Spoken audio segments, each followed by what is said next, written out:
Hello everyone, welcome back to the TJOmega channel for day 1515 of our daily content grind. So today is a very late monthly Q&A. We are going to go over all the questions asked over the month of October. Thank you for your patience waiting for this one because I had a busy weekend and a lot of things had to take priority. So apologies. But we're here now. We're going to answer some questions, and we're going to start with one who got in due to the technicality. Now, as always, if you want to leave questions for next month's Q&A, then you please, by all means, leave them in the comment section below. You should know the rules by now, but just in case, please only ask one question per person. If I think you are, if I notice multiple questions, I will start ignoring them. Please keep it TOS friendly. I will actually block people who are intentionally trying to sabotage the video. Please keep it short.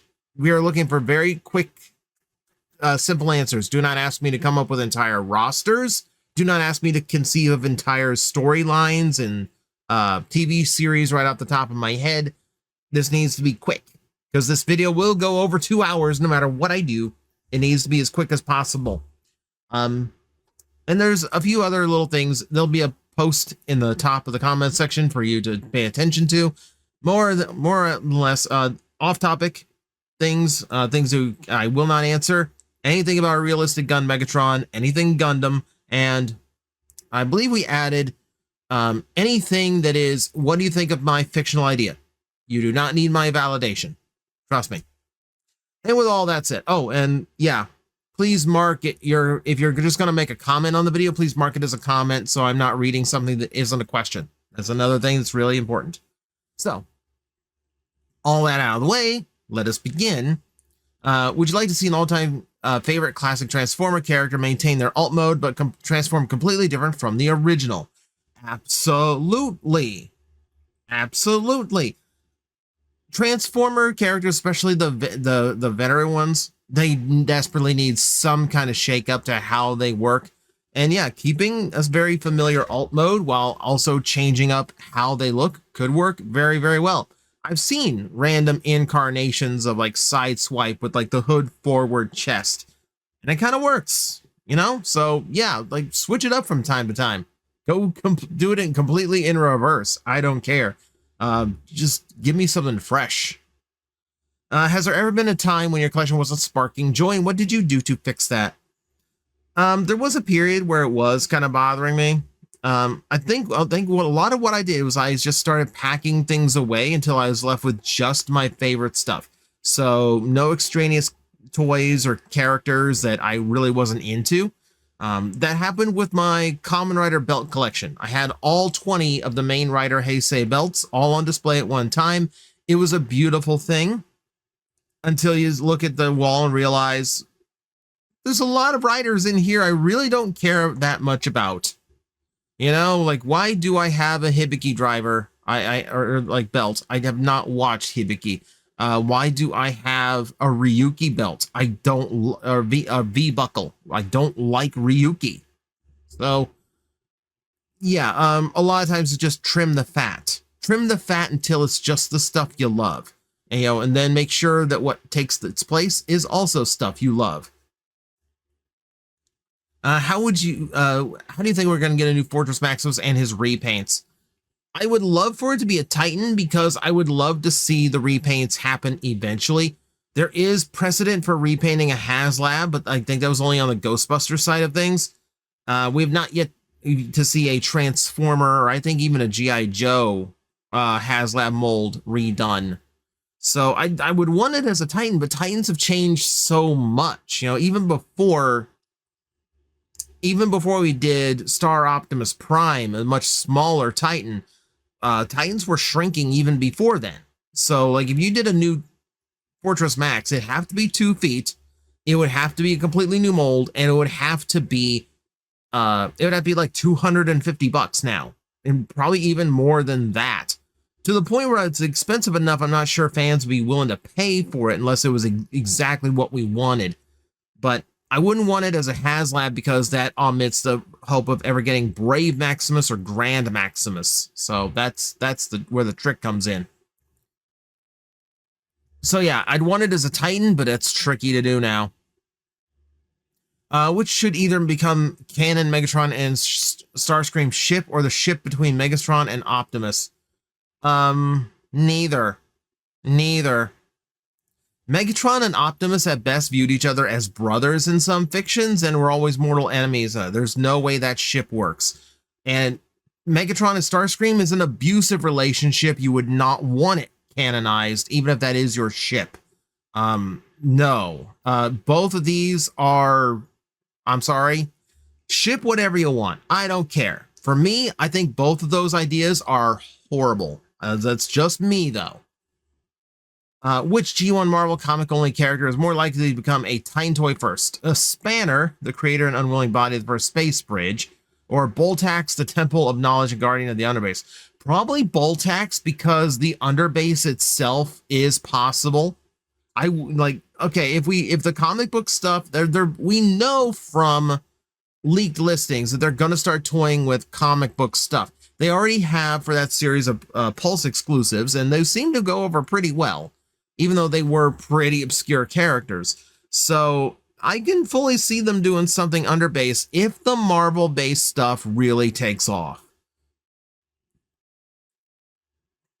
Is Starsaber gets a dark recolor, ideally black, purple, and gold, named Darksaber, like the sword. What should Darksaber's backstory be? An evil clone of Starsaber, or Starsaber herself after gathering corrupted by Dark Energon or otherwise? So there is a dark Starsaber. It was from the Robot Masters line, but I believe there it was depicted as him under like a Decepticon disguise.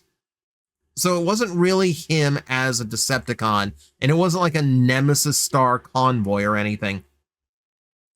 Being his power, being like his level of power, being he's like, this is almost like, I want him to be like a reverse universe, like almost a Shattered Glass, but under a different concept, like, you know, Starsaber, that, you know, like a Starsaber that went through a black hole or something. I wouldn't want it to just be an evil clone, because we do that all the time with Optimus and Rodimus. I don't want corrupted, because Starsaber should be beyond corruption. That was what's wrong with the IDW version. Yeah, I would want it to be some twisted alternate universe version. Do you prefer figures that represent a certain scene from a movie or show, or just have the figure added on to replicate a scene? It depends on the situation. It definitely depends on the situation. Like if it's a really important scene, then obviously, you know, we've had Optimus Primes who have been dead. That's kind of an important scene. But for me, I would much rather just have them as they are normally seen. And if you're going to depict a particular scene, then it has to be a separate thing, and it has to be a very, very important or really cool scene. Like you can't just do whatever. It's got to be perfect, you know? Of the 586 Dinobot molds, which is your favorite, be it for accuracy, transformation, articulation, or whatever? I think the favorite ends up being Slug, because I really like the transformation tricks that toy pulls off. All of them are actually pretty accurate. All of them have pretty good transformations, with the exception of maybe Swoop, because there's really nothing else you can do to Swoop to flash up his transformation in any way. Yeah, I think offhand it would probably be Slug. To be fair, I haven't messed with them in a while. I know Snarl was also really, really good. Being a wrestling fan, who are your favorites, past and present? Okay. As a kid, it was Shawn Michaels and Chris Jericho. Even in WCW, it was Chris Jericho, and then he just got really, really way better in WWE. My all-time favorite is Rob Van Dam. Always liked his style, always liked his looks, super unique. These days, there's so many good ones. There's so many good ones these days. Bailey's always been a favorite throughout the women's division, though we now have the likes of like Io Sky. And on the AEW side of things, Willow Nightingale's been fun. I think right now it's been like Kenny Omega and Will Ospreay. Will Ospreay isn't human. Like the thing, like I tell people, Will Ospreay has two wrestling speeds. He has Dead Stop and Will Ospreay. That's just how it goes. And every match of his is incredible. Like, I have no idea how he moves the way he does.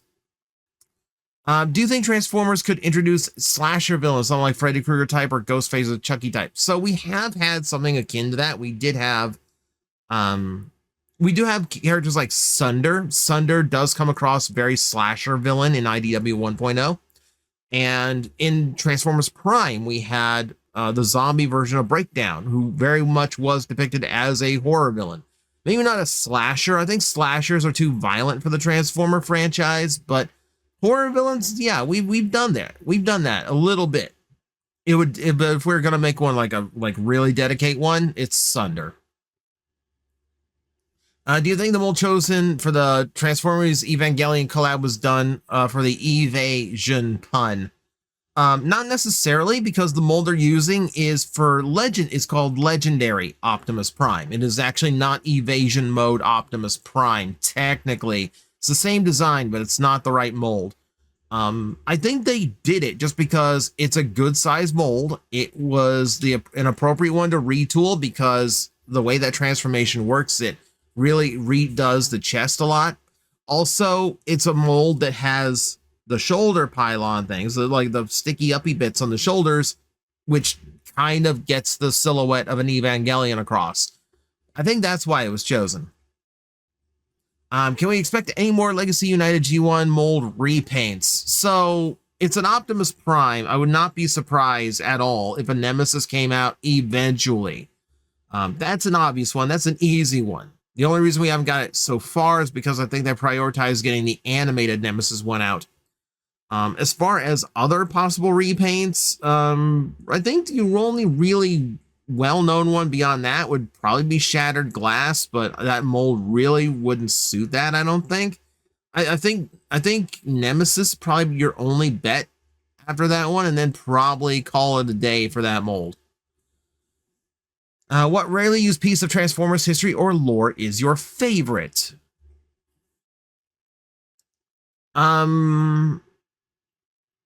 That's hard. That's actually really hard. It's rare that we actually see magic thrown in, even though magic was absolutely a thing in the original G1 continuity. That's something that's kind of crossed my mind several times lately, is the fact that we used to do magic and hocus pocus spooky stuff, and we don't do that in Transformers anymore. Everything is purely scientific. You know, even though we had Merlin in G1 throwing lightning bolts from the sky at will, you know? So things like that occur to me. You know, I kind of wish we used that.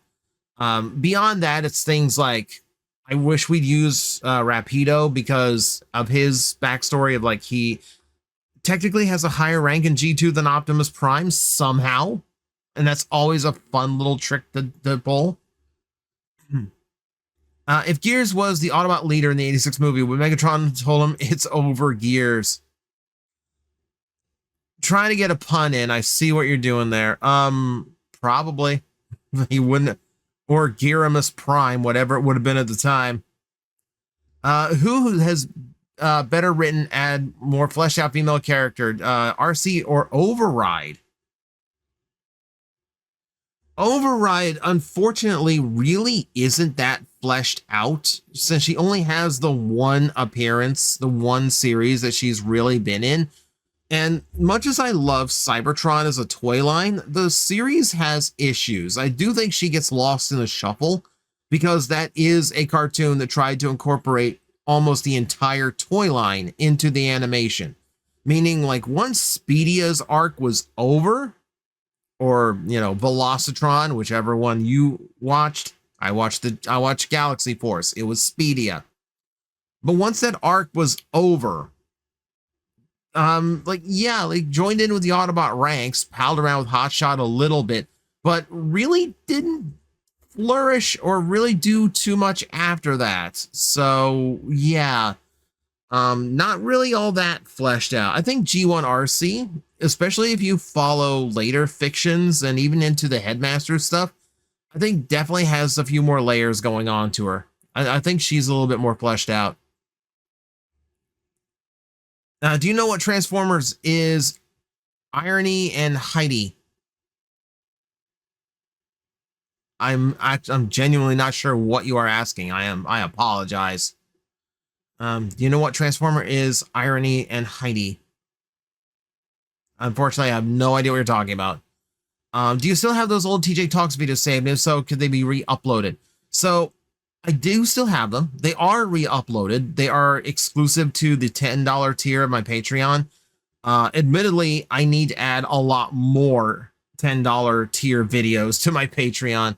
For something that's supposed to be an appeal, I will admit I am terrible. I am terrible at getting exclusive videos up because I hate paywalling stuff. I like hate paywalling it, but I also need that tier to appeal to people. So, I'm trying to figure that out. Like, where in my chaos schedule do I actually find time to do videos just for Patreon? I will figure something out. I'll figure out something. Kamen Rider fans are eating pretty good lately. We finally got a multinational main series release. There's also new anime that premiered this month. Have you watched TJOmega Wants to Be a Kamen Rider? Yes, I have. I actually do really like it. There is obviously a lot of love to the franchise in that anime. I watched it subbed. I know the dub has started to air, and I do want to see how the dub turned out. But I do have good feelings about it. It's a fun series so far. It's still very early. I've only seen the first couple. I know more have come out since. I am behind on it. Yeah, I am very much. I'm very much looking forward to more of that series. What Transformers characters would you rather build out of Lego rather than the actual figure for that character? For one, I would not want someone to have, I would never have someone else build my Lego for me. That is repulsive as a thought.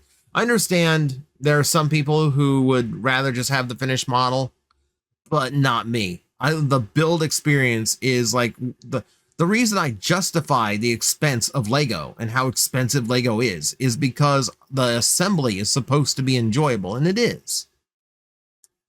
For me,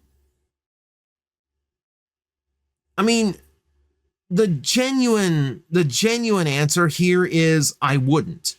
There is no such thing as a Transformer I would rather build out of Lego rather than getting an actual figure for the character. There just isn't. You know, like, I'm a Transformer fan first and foremost. If a Transformer character comes out, I want it to be a Transformer. I love that they're doing Transformer Lego. They look cool. I've got the Optimus. The Optimus is great. There's a Bumblebee I've been putting off, and Soundwave is now out. That's all well and good. Why would I ever prefer a Lego set of a character over their normal real toy? I mean, truth is, I just wouldn't. There is no answer for this question because there is no answer I could give. Can you show us the custom painted Cybertron Skywarp from your friend? You keep talking about it. Don't transform it, you'll paint chip it. I showed it off in my TFCon recap. This is the Orlando TFCon video. I recapped that one. I think I did a video. I should have. Had to have. I showed it off there. I do not have it handy on me because I've been redoing my shelves. It is over here that is currently out of reach. And I don't mean because I'm too lazy to set up. I mean, like, literally there's stuff in the way. I cannot reach it on the shelf. But no, it's the normal Voyager Cybertron Starscream mold. The one that used to be the Toys R Us exclusive, the Galaxy Force Starscream. It's that one. It's black, it's purple, and it's white, and it more or less follows the blueprint of the Legends class version, and it's very, very, very, very nice. I love it. Grim Lockamus is trying to figure out what else to make for me. I can shoot him a few ideas. Do I play Animal Crossing? Yeah, so Animal Crossing was, so it's a blur. it's a blur on the screen right now, but let's see, like right there, that's an Isabel. That's most of the Animal Crossing amiibos there are. New Horizons was what got me through that first 6 months of the pandemic. Like I would basically like, I was like so amped up in my anxiety, like during the first of the pandemic was so bad. I would like literally wake up, turn on Animal Crossing, play all day, and would not shut it off until I went to bed. Like literally, I would make entire days out of just like burying myself in Animal Crossing so I didn't lose my mind. I'm far more productive these days. But yes, I do play Animal Crossing. I love Animal Crossing. That game specifically. I'm very much looking forward to January when we're getting a new update out of nowhere because we were told that game was done. Do you think the studio series for the Bayverse toys should do G1 recolors? So here's the thing. A lot of those original toys, a lot of the original Bayverse toys did do G1 style recolors, you know, because they needed things to repaint them into. And a lot of them do look really, really good. I know there's people who are nostalgic for a lot of those releases, and I would love for Hasbro to actually do a few of them. Because number one, yes, a lot of them do look really good, but also Studio Series molds usually only get one run. Like there's a lot of Studio Series molds that only got run one time because there are no repaints for them. That's really unusual for Transformers, and it's very unusual for Hasbro. I almost feel like we get more Generations repaints because we're compensating for all the repaints that Studio Series does not get. So that is an avenue that they have not explored, and I wish they would. You talked about the mini masterpiece, but how would you define a mega masterpiece? Well, a mega masterpiece does not exist. We call it a mini masterpiece because it is a normal retail level figure that has the quality and even the tricks of a masterpiece release and produces a very accurate robot mode of the character. So that's what we mean by mini masterpiece. But if a masterpiece toy is exactly what it's supposed to be, and it's a great representation of the character, then it's already accomplished what it needs to do. There's no mega to it. I mean, if you want to do like mega masterpiece, then you're talking like if a Titan class figure ends up being completely perfect. And I don't know a Titans class figure that was perfect. Even then you technically call mini masterpiece, because a masterpiece of anything that is a Titan in the main toy line would still be small considering based on like what it would be at masterpiece size. So yeah, but really a mega masterpiece doesn't exist. Like the terminology, it doesn't equate. It doesn't equate. You can't turn that in the opposite direction. Question of how a Transformers Power Ranger collab. Hasbro did the battle bikes from Mighty Morphin Power Rangers of Transformers, and would you buy them? Yeah, I actually would, because I'm a sucker for something like that. The battle bikes come up so rarely. Like that's what I would do like individual Ranger toys out of for that set. Like I would do the battle bikes. Based on everybody. Even the ones, even pink and yellow, who did not get battle bikes in the original toy line. But no, that would be fun. That'd be a fun way of getting like normal Rangers into a Transformer setting. Though at that point, I think I would rather. Okay, let's recycle this. I think I would rather the battle bike be an individual Transformer, just like a completely new character based on the Power Rangers. If I'm going to put the individual Power Rangers into Transformers, I would definitely want them to all be varied in what they are. I wouldn't want them to all just be like the same mold. I would want them to be different toys and characters. So ideally, I'd want them to be their Zords and transform into the Ranger forms. That would be the best.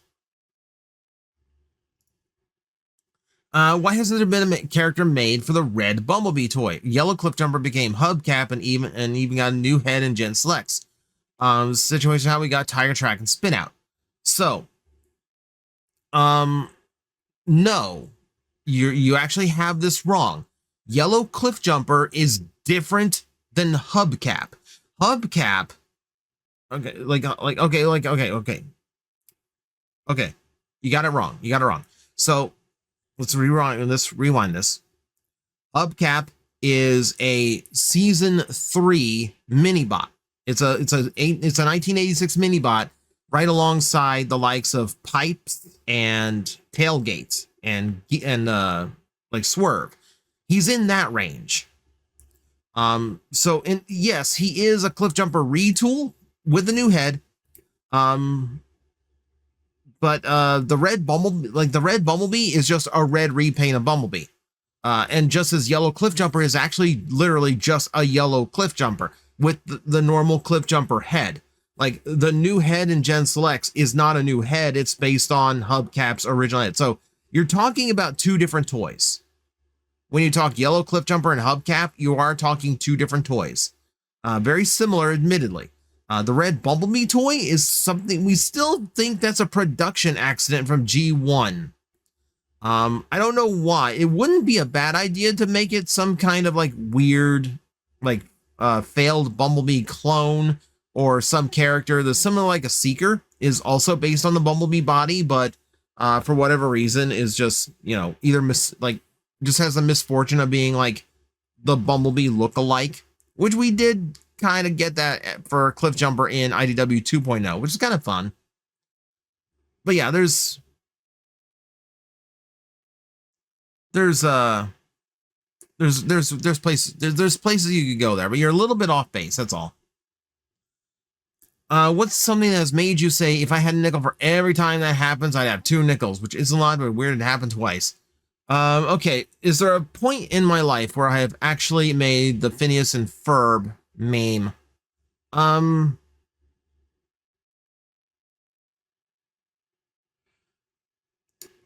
only thing I can think of right offhand is ending up in the same group chat as Linkara. So if you know Linkara, the comic book reviewer, I've actually been acquainted with him for like a decade. Because I was in touch with him a little bit when he was still on Channel Awesome. He was putting in good work. He liked my work. He liked DJ TV. And he was putting in good words for me to try to get me picked up on the site. And I did make a prop for one of his videos. You ever saw like the severed Mechakara hand in his early videos? That was my work. I made that prop. And it's funny. So we have this thing where like every 5 years our paths will cross. We'll be in the same voice chat together, and then we will part ways and not connect. We will stay disconnected from each other. So once was during my a friend of mine had him on as a guest for a podcast that he was starting up, and then hi Joe if you're out there. And then he wanted me on as well. I don't know why he wanted the two of us on, but hey, I'll be a guest. I'll guest on my friend's podcast. So, okay, we get to hang out there a little bit. And then nothing comes of it. We have a good time, but nothing comes of it. And then just not even that long ago, we had Red Claw's Streamiversary happened. And he had a bunch of his friends on during that. And the manager blocked me in the same time slot as Linkara. So yeah, we got to be on the same call again. Again, we had a good time. Again, we don't connect afterwards. So that's like every 5 years we cross paths and then continue walking our paths. So yes, it's weird that it's happened twice now. Someday he'll be a friend of mine. If Hasbro and Takara told me were to do a Halloween-themed collab, which spooky theme would they go for? I mean, see, Marvel's Ghost Rider collab using War Machine, Cybertron mold, or Legacy Junkyard molds, or Universal the Wolfman, or using... Okay, okay. You're throwing a lot. I do feel like if they were to do a Halloween themed collab, I kind of feel like it would be more like the creepy, spooky stuff they have. Like it'd be a repaint of like Kingdom Tarantulas in Halloween colors. You know, you put like actual like black spider with like orange robot mode details. It would be spooky stuff, you know, like and I don't think it would be like Universal Wolfman as a Halloween thing. You know, they didn't do that for they didn't do that for Frankenstein or Dracula. But yeah, I am kind of curious, like why is the Werewolf mold not the Wolfman already? That should have happened a while back. I wouldn't see the Ghost Rider collab working either, especially not the Kingdom Fossilizer molds. I don't know why they did they did one of the fossilizers in like lava motif. That's basically what you're describing with the Ghost Rider mold, but you got no bike. You can't do a Ghost Rider collab without making it a bike, so that ain't gonna fly either. I really just think you do just like spooky Halloween colors. I don't think you like especially like hard theme it after anything. I think you just make it kind of spooky-ish colors.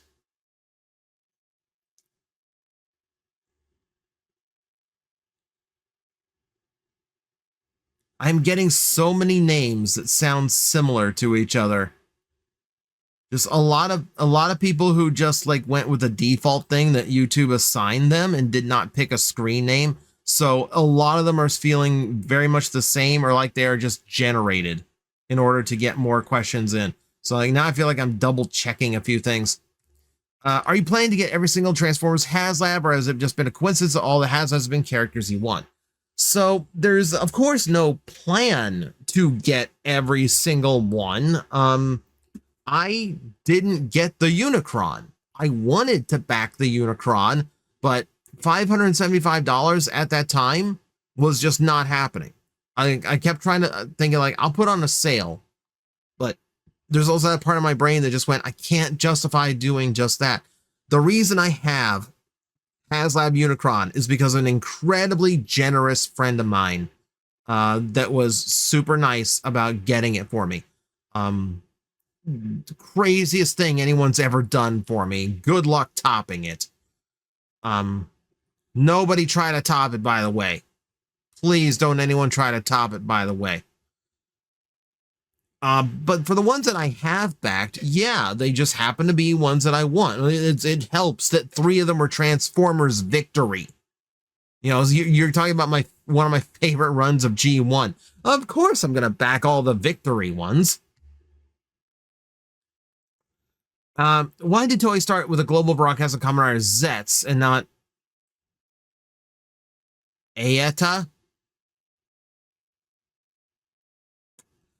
They started with Zets because it was designed to be both an homage to the original Kamen Rider with this design motif, as well as something that from the ground up was designed to appeal to an international audience. So dreaming, spies, universal things that are understood and or cool.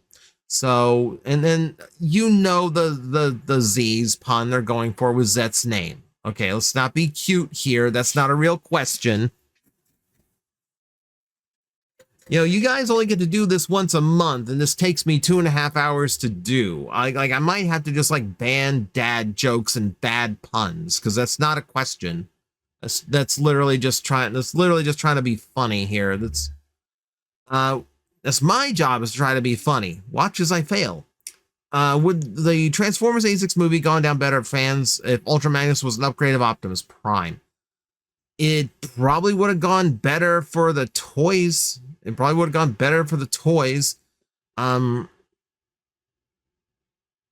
thing is, like, that complicates it so much. Because if you upgraded Optimus Prime and he just became like a giant amongst normal Autobots, that really doesn't work out with a battle with Megatron anymore, does it? Like, it's super weird to have the final battle between Optimus and Megatron, and Optimus takes the time to get into his super suit.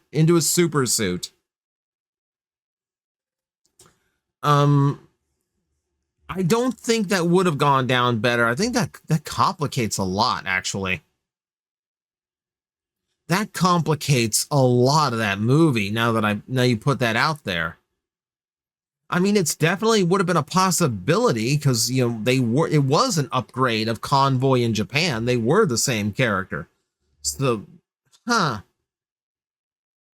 might have to explore that at some point. It's a super weird premise, and I don't think it would have gone over better with fans. The 86 movie actually went over with fans fine, but it was kids crying over Optimus's death that hit really hard.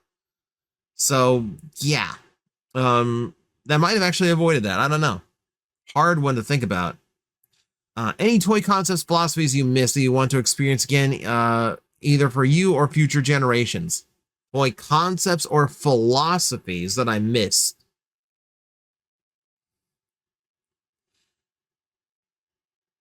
That's again really difficult because I don't feel like any toy philosophies right now are actually lost. I feel like some are taking a break and some are still very prevalent. As far as just concepts go, things that I miss, I will admit, like there's part of me that misses like that era of Transformers where you could have some kind of fun little action feature and still have a really good action figure at the same time. That's really hard to do now because of the budgetary limitations of the brand, and those budgets get tighter and tighter all the time. So, yeah. Have you ever considered making a video based on how old Geo and Transformer characters would be in human years, i.e. Bumblebee 17 years old, Optimus 50s? Not really. Because I think personally, we as people put way, way too much into like how many years a person has been alive. It's not really a topic I feel it's necessary to approach, like you get the idea that Bumblebee's young, Optimus is, Commander has been around for a while, Cup's an old man. I don't think that needs to be boiled down into numbers because frankly, we obsess over those numbers far too much as it is. So we're not going, no, that's not one that I don't find an appeal there. I don't find an interest there. What would Sentinel Prime's name be if he was in Beast Wars? So we already had Optimus Primal, Ultra Mammoth, Rodimus Pride. I don't think Rodimus Pride is. I don't know if Rodimus Pride is actually an official name. I've never heard that as like an official like Beast Wars Rodimus Prime name. Like that's up there in the fan names of like Rodimus Primal. Shout out to Rodimus Primal, by the way, good guy. To be in a similar vein and a similar spelling, I'd probably go with like Serval Prime. It's a little bit weird. It's a little bit weird, but it's close. It's close. It kind of goes together. That one I definitely have to think about a little bit more because that would take a little bit of research. Since so many modern Transformer figures, especially the more expensive or highly demanded ones, get high quality third-party knockoffs not too long ago after the release, what are the reasons none of the HasLab figures got any yet? So that's actually a good question.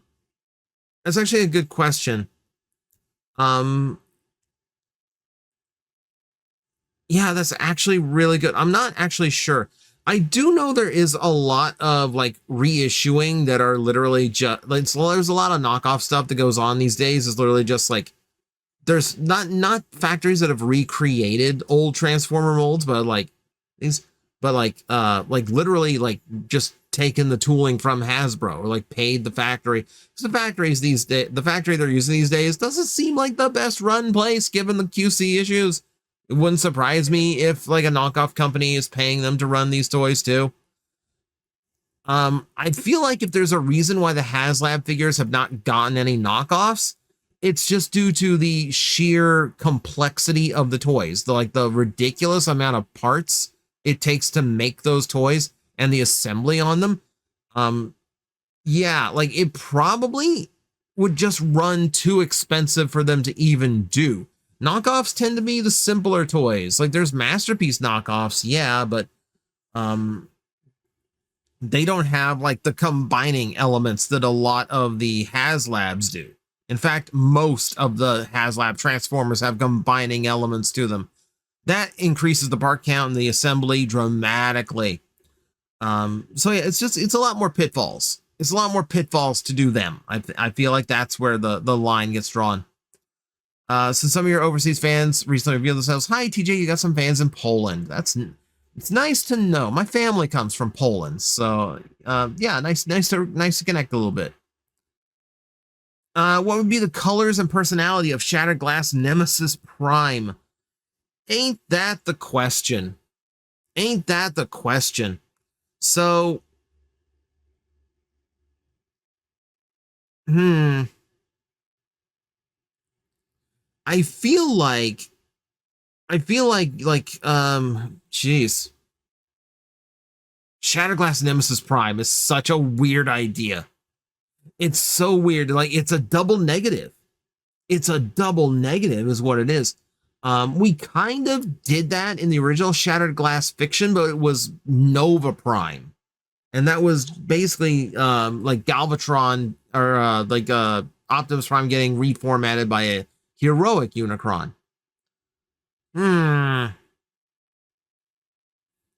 Something in my head imagines like sky blue and gold. Like more of like a regal color scheme, like something you would see like a royal knight wearing. Like I feel like the answer there would be like full paladin almost. Like he might almost be like silver. Like I might go for like a silver with like trims of blue and gold. Between Alistair and Vox, who do you think Soundwave is more likely to get along with? Probably Vox. Probably Vox. Alistair, I think, is less trustworthy than even Vox is, because Vox has like very well known and very out there greed and ego, and you can trust someone with that because they will serve their interests and their greed and their ego, and that will let you that'll let a villain work with another villain. Megatron said in a Beast Wars, hate, that's an emotion I can trust, you know, because he'll know tarantulas will work against that which he hates, even if it means working alongside Megatron. Alistair is just too unknown. And likely far stronger than Vox, if we're being real here. Vox would definitely be easier for Soundwave to control, and that's what makes a Decepticon get along with somebody. What were the worst QC issues you've ever had on figures, not just Transformers, that you have gotten? So, some of the worst QC issues I've ever had, there are McFarlane toys where I've had the arms just snap at the elbow because the whole thing was glued or painted over and very thinly jointed. It's why I don't buy McFarlane anymore. The other reason I don't buy McFarlane anymore is they'll start making a set and they'll just drop it out of nowhere. I never got the rest of my Vox Machina cast. I am down 2 gnomes and a Goliath, and that's annoying to me. Like, it completely killed my interest, by the way, in those figures. It's like I went from like, oh, I love Vox Machina, I love the first season of Critical Role, to I don't want these figures out anymore because I know the set will never be complete. Completely beside the point. I know I've had figures whose QC was just horrendous, where like angles too loose to stand up. I've had that. I've had figures that just did not want to stay together. I've had figures who just like my Studio Series Blackout. The shoulder on it never connects to the torso, just because something is amiss, something is off, and it ruins the whole toy. To the point where like I'm not even sure if I can sell it. I'd like to sell it. The toy goes for a lot of money. I don't know if it's sellable in the condition it's in. So yeah, I can't remember any like specifically offhand where like just a QC itself, not the figure's faults itself. Obviously Titanium Megatron is terrible, but that's not a QC issue. That is just an engineering and design issue. QC, just random bad luck being against you. Oh God, what was it? What was it? I had a toy. Oh my God, I can't remember what it is now. I had a toy where something on it was it was like so tight and so bad, like something on it was so like misassembled that like literally I just twisted it in half. I can't remember what it even was anymore. But like one of those things where like you're like, it obviously is meant to swivel, so you try to swivel it, but it's stuck, so it's actually flexing the plastic until eventually the whole thing just comes off. I've had that. Like offhand, I cannot remember what it was. What's a design that you think looked better in toy form than they looked somehow in the TV, comic, movie, game appearance? You'd probably be looking at a lot of the 07 movie stuff for me, because the toys were a lot more solid looking than the piles of scrap metal that were displayed on screen. Like, here's a really good one, and I think the Studio Series version proves this. I really like the look of the 07 Brawl Deluxe or Leader. Leader better, but I'd take either one. Both of them look so much better than how he actually looks on screen. You can see the Studio Series version of Brawl to see how he looks on screen. Oh my God, it's spindly. The shoulders are weird. I hate how it looks. I love how the original toy looks though. Original toy, way cooler looking. Would there be a time period and alt mode you'd like to see from the Timeline subline? Roman theme, Ultra Magnus is a horse and chariot.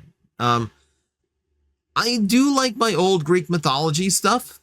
I would love, not like, even if it, so we have already gone into the realm of fantasy when it comes to the Timeline stuff, because we're trying, well, not entirely, but like the Bumblebee that's coming out plays off the idea of ninjas using kites to glide, which is why he's like a flying squirrel. That is purely ninja myth. China was known to use kites in warfare, but really only for scouting. No, they didn't like fly into enemy territory on them. They didn't drop bombs from the sky or anything like that.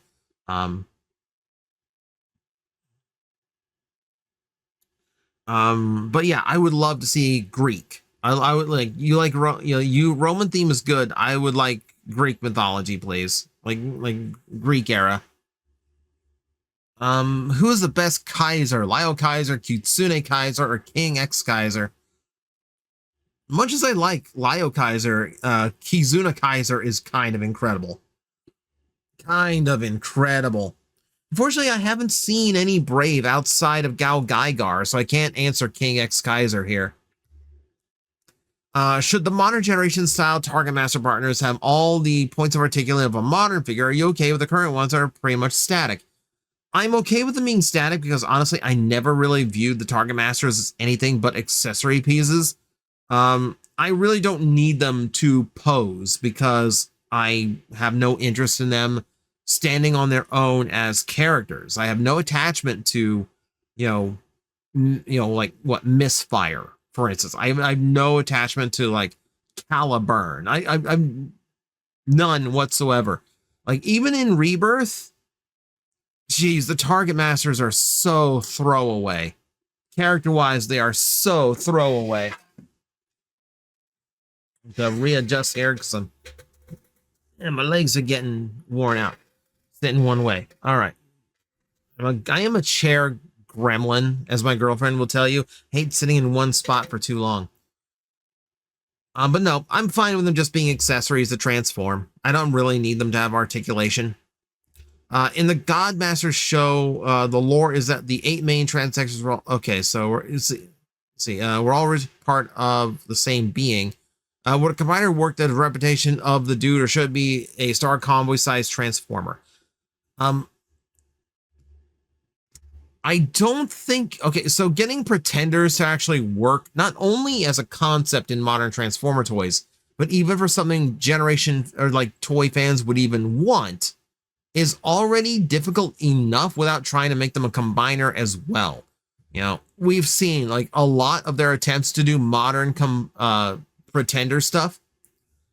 Oh, 8 main Transtectors. Okay, not pretender. Not pretender. Okay. Headmasters. Different story. Different story. I still don't think I would see them as combiners. I think it would be cooler if this was some kind of Titan. If this was some kind of Titan that the headmasters could all interact with, like they're like helicopter pad, like ramps big enough for like the cars, etc., and the tanks, etc.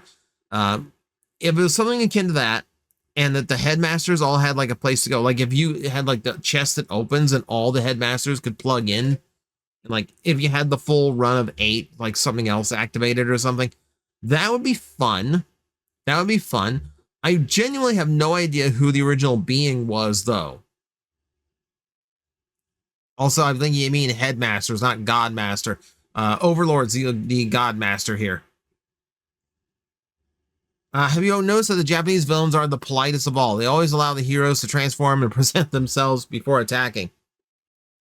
So what you're talking about is the stock animations. Much like Sailor Moon, you have to just assume.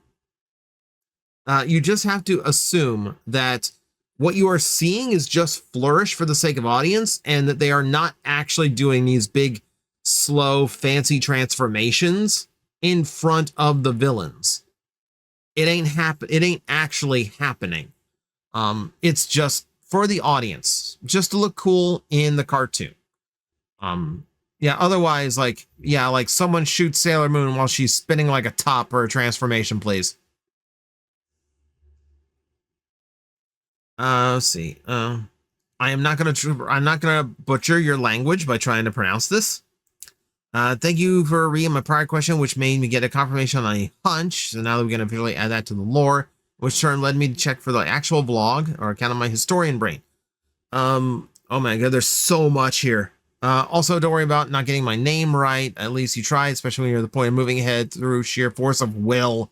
And on that note, since I recall you mentioning on passing, what is your experience with OVA animation, aka direct-to-video ones for the 80s and 90s like Bubblegum Crisis or My Beloved Gunbuster? I will admit, from that era, I haven't watched a lot of direct-to-video ones. Mostly because my parents at the time, when like a Blockbuster was a thing, wouldn't rent me something like Ninja Scroll, for instance. Just because, they warned you on the cover, it's not for kids. The only exposure I have, I wouldn't even call it an OVA. It's just like an anime movie, and that was Akira. Watched that when I was 10 years old because we thought it would be fun. We got a Japanese movie, a Japanese cartoon.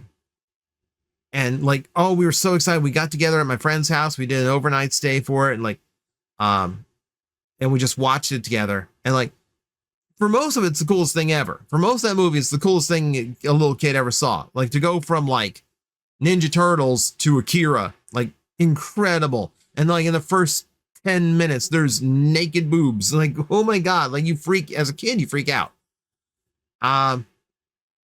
That final scene scarred me for life and churned my stomach. I still cannot watch the Tetsuo scene. I can't. It's horrifying and disgusting and turns my stomach just thinking about it. Yeah, so that scarred me a lot. It's one of my only childhood scars.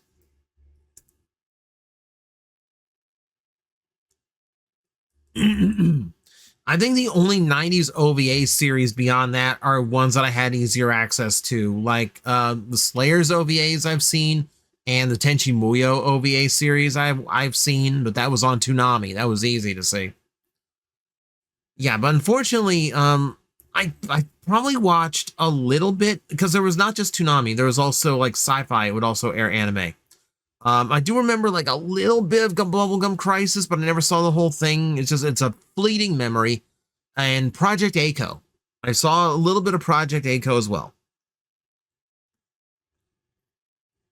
After hearing alt mode for combiners, I was wondering if there's any way a combiner could work as separate bots combined, but only one of the combination modes has a united alt mode. Example, 5 bots combine into a robot and then transform into a single giant beast.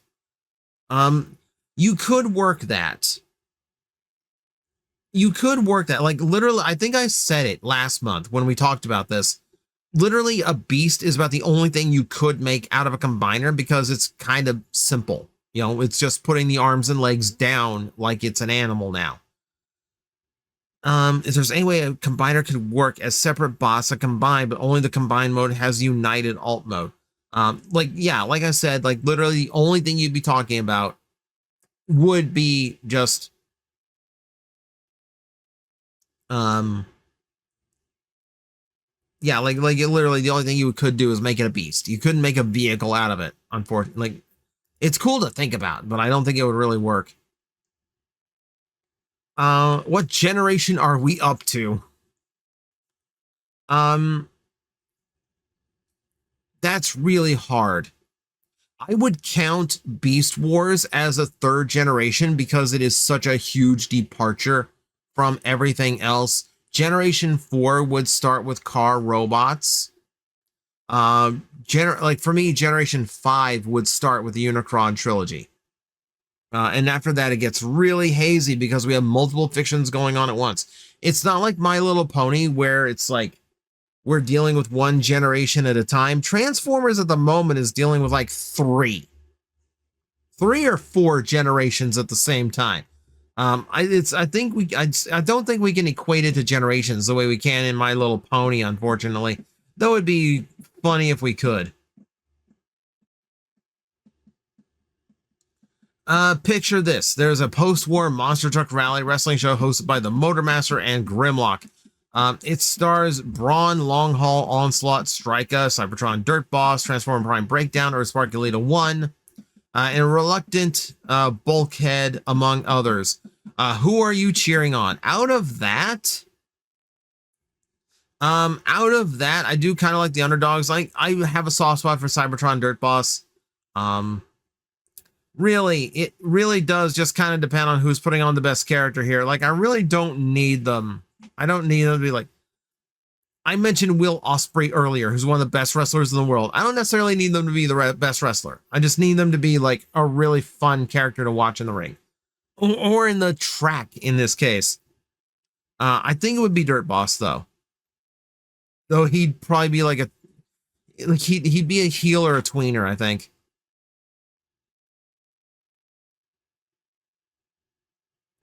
As someone who's both a fan and one who works in a toy store, how do you feel about Transformers in terms of value when compared to other toy lines? Looking back at the sticker shock retail price for some toys like Marvel Legends, DC Multiverse, G.I. Joe Classic, Star Wars Black Series. So it is different, right? As a Transformer collector, you have articulation levels that are articulation and sometimes are like, let's put it this way. Compared to like a Marvel Legend or a Black Series toy, we are a little bit more expensive for a smaller figure. You know, like we're not 6-inch figures anymore. We're like 5 and even sometimes 4.5 inch. We are we're always a little bit more expensive than those toy lines. But you got to remember, a Black Series figure doesn't have to turn into a car. You know, Black Series figures, Legends figures, a lot of them use that same original buck, that basic body, that basic engineering, and then everything else is sculpted to it in order to create a toy. So you have a much simpler design process. Transformers, you really have to appreciate the fact that every figure has to be a completely new design from the ground up. Even if it's repeating a past character, the new toy has to be done from the ground up. And, you know, sometimes there's retools and repaints, but, you know, for the most part, every new mold means a completely new approach. So when you factor that in and then factor in the part where you're technically getting 3 toys in one: action figure, vehicle toy, puzzle toy. You know, I don't just buy Transformers because I like the characters from the movies and the shows. I buy them because the transformation process is fun and enjoyable. It's the reason why I can like a character like KSI Widow, or the new toy for Age of Extinction Optimus, because their transformations are really good and really fun. Even if I don't like the movies they're from, I still really enjoy the transformation experience of them. And that is so pivotal. So yeah, you really do have to look at everything you're getting with a Transformer compared to a normal action figure. But I do feel it balances out. Yeah, they're running too expensive these days in general. Every toy is. But for the most part, yeah, I do think you do see a value there, but you really have to sit down and think about it to really see the value. Celebres I tried to pronounce it. Celebres el Dia de los Muertos. Day of the Dead. No, I do not celebrate Day of the Dead. Though my girlfriend does. My girlfriend does in her way. If you were to rank colors, at least 6 on the color, what would you list? Yours is blue, orange, red, yellow, purple, green. Everyone has different preferences in the color spectrum. I really don't have like green is my favorite color by far. Always has been, always will be. But beyond that, I really don't have like preferences or like where I would put on the color wheel. Like maybe orange goes at the bottom. Maybe orange goes at the bottom. But like I really don't have like color prejudice, if that makes any sense. Like not even like in a racial way. But like I don't view colors like that. Yeah, there's colors I dislike, but like I don't put any outside of my favorite. I don't put any colors above or below each other, really. I said, how can you not like green? How can you not like green? It's like you go outside and just hate everything you see because the grass and the trees and the bushes are all green. I'm sorry for you. You're the only one worse is if you're a fan. If you hate blue, you just look up and go, "Ah, oh, son of, it's still blue."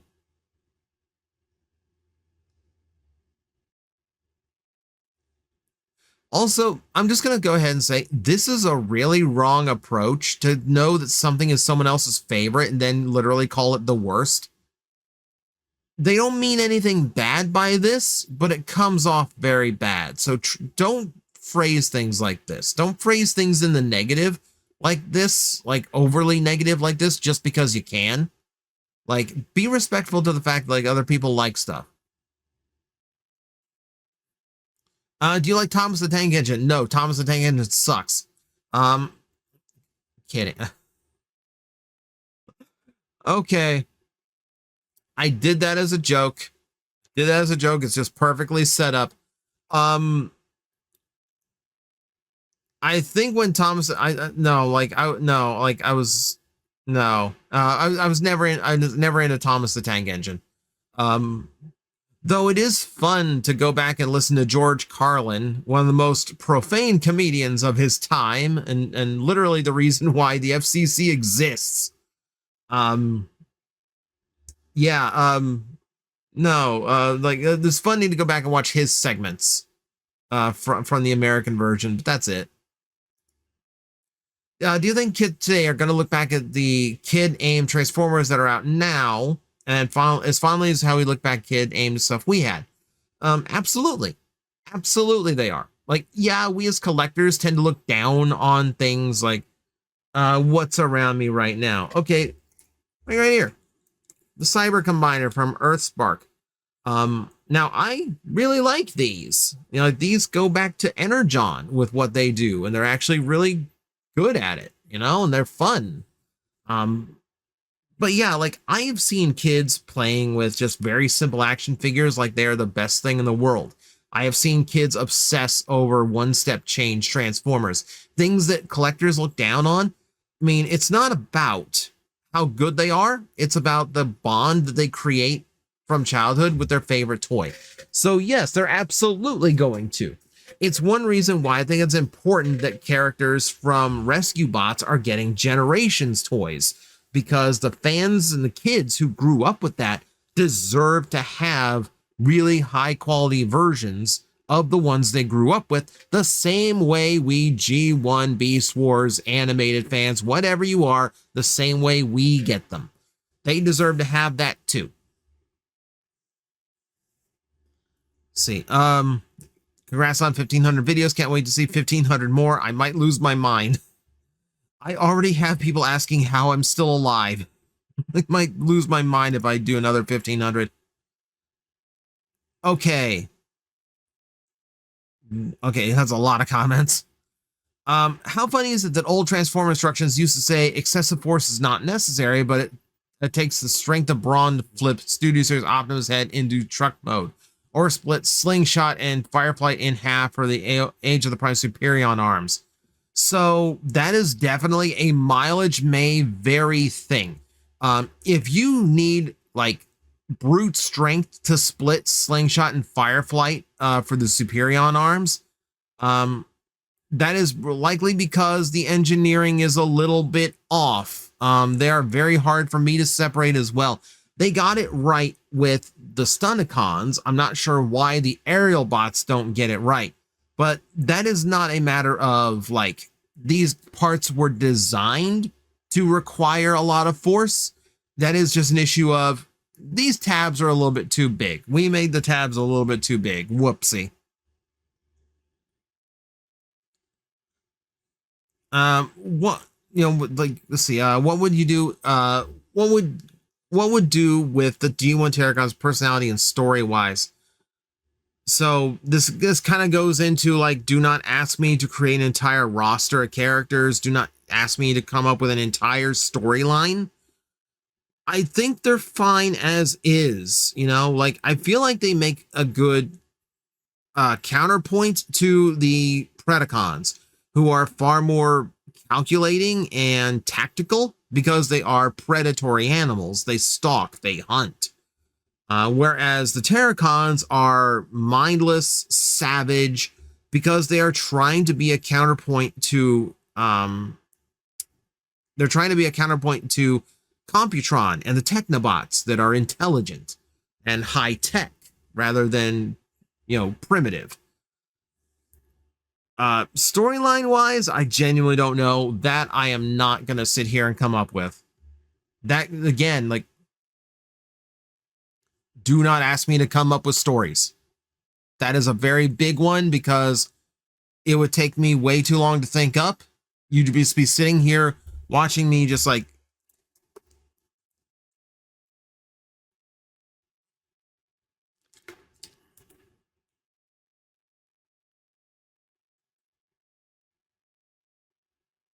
what if he did? No, someone else did that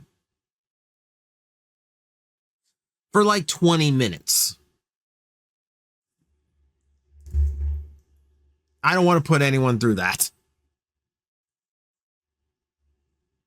How do you feel about Power Rangers no longer using Sentai footage and elements? Considering they did that for only one season, we actually don't genuinely know if any future Power Rangers series is going to use Sentai footage or not. Power Rangers is completely up in the air. Is the Netflix series still being made? I don't know. I don't think anyone knows right now. But as far as like if they no longer did, good. I feel like one of the things that holds Power Rangers back, and one of the reasons why Power Rangers has been struggling for so many years, is because they are forced to use what Japan uses. So if they are doing things in Japan that do not equate to what works with toys and kids in America, then everything gets thrown off and now nothing works anymore. So, you know, you like in America, the tastes for toys are very different than they are in Japan. So the reason why we didn't get Zyuohger, because it's all Minecraft blocky stuff. Maybe if once the Minecraft movie came out, but not when that toy was first new. It's why we didn't get TJOmega, because kids in America don't care about trains outside of Thomas the Tank. But kids in Japan absolutely love trains. No matter what, Super Sentai was always going to be designed for what works for kids, what's in style at the time, what what a good shift is for them. No regard for what would actually work in the West. But if Power Rangers just went, I'm huge on this, huge on this. If Power Rangers went full animated, you would see so many cool things come out of that franchise. You would see so many cool things to come out of that franchise. For a new small-scale human diorama that features Transformers, what kind of protagonist would you want as the film's lead? Small-scale human drama that features Transformers. Okay, so we're like toys. It's like I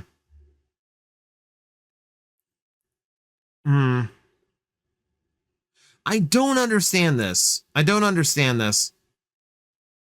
So like you're talking about like having like a truck driver family man for Optimus. Like so you're talking about like Transformers as human characters or just like a drama movie where the Transformers are the vehicles? Because then you would have like some kind of road trip movie is what you're talking about. Like you would need that. I don't know who I would want for the film's lead. Because personally, dramas like this don't really cut it for me. I don't watch movies like this, so I don't know what kind of protag I would need. I mean, if we are kind of doing like equating, like I like father figure Optimus Prime, so I guess it would be like the father of a family. But that's literally the only thing I've got for you. That's literally the only thing I got. Feels like very easy swing for self-inserts with Transformers' original fan base, many of whom are adults with families. True, but not necessarily like a demographic to aim for. You still do want to aim for kids. That is the really important thing you have to remember. Everything Transformers still has to aim for kids one way or another because kids still do make up a lot of the purchases of Transformers. If you aim directly and squarely for the adults, it ain't gonna fly. And you can tell, and you can point to generations and go, but that's aimed for adults. No, it's not. Because they look cool and interesting for kids who are walking through the toy aisle. That still manages to get them to buy a lot of Transformers themselves. It's not a very easy swing because you are literally only aiming for half the fan base, half the people who buy Transformers. So that's your flaw. It's, that's where that does not work as a concept. Do you think the Decepticons make crop circle? I feel like I'm so negative in these answers today. I am sorry. I am sorry. Like, I don't mean to shoot down people's ideas left and right. It's my tastes are going to be very specific. My tastes are going to be very specific. Do you think the Decepticons make crop circles, or what's their explanation in the Transformers universe? Probably the same explanation as in the real world. It's just a bunch of teenagers screwing with the farmers and really gullible people. But if we do have crop circles in the Transformers universe, it would probably just be Cosmos getting bored. I don't think Decepticons are making crop circles because I don't think there is a gain to that. Unless they're using it to just like somehow like create a visual signal to something in space, in which case there's no field large enough for that. I do think the explanation in the Transformers universe is just crop circles are made by kids who are being dumb.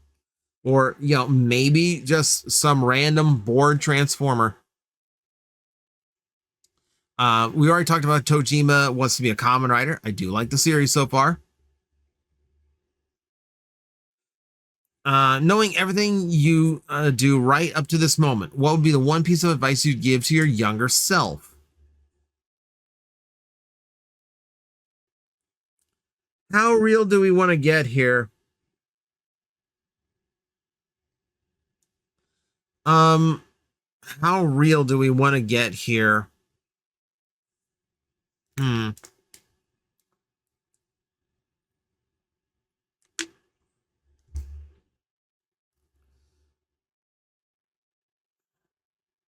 I mean, if we really want to get as real as possible, let go of her, she's never going to be into you. There you go. There you go. What is the one Kamen Rider toy you currently own that holds the most symbolic meaning to you? Guessing your answer would be the Deca Driver, but could change over time. So the ones I can point to would probably be the Fies Driver that someone was very generous getting for me. That one does stick out a lot because that was an incredibly cool thing for them to have done. Getting the Gills Driver, actually having the belt of my favorite Kamen Rider, that one has some symbolic meaning. That one means a lot to me. I don't think there's a lot of symbolic meaning to a lot of them. I mean, the Deca Driver and the Double Driver, probably because that was like the first videos I ever did that really like took off. The Deca Driver review I did, that is full of lies, by the way, because I just made stuff up. That has 500,000 views. Good Lord, where did all those Tokusatsu fans go? When I did when I just did the Zetz Driver review and like got next to no reaction. Where did 500,000 go? Hello from Taiwan. Whew. We're all over the world today. Been following you since your Kamen Rider double roleplay toy reviews, so I guess saying the Double Driver is a good one. That one also has a ridiculous amount of views, which made me realize I've been watching your content for at least 10 years, if not more. Oh, my back just started hurting. I don't know why. But regardless, you have been a great source of relaxation and comfort in my life, and I genuinely thank you for everything you do. Here's the next milestone in year 5 of amazing daily content. Thank you very much. Wing, I do see your comments a lot. You are one of those more familiar names that I see in my comment section. Thank you very much for sticking around. Since you said we might never see retail C-Cons, do you think they work as potential HasLab since Lyle Kaiser did so well? If they want... Okay, so, yes. I do think... Well, no. No, I take that back. I take that back. I do think that they have a level of obscurity that would make them good for HasLab.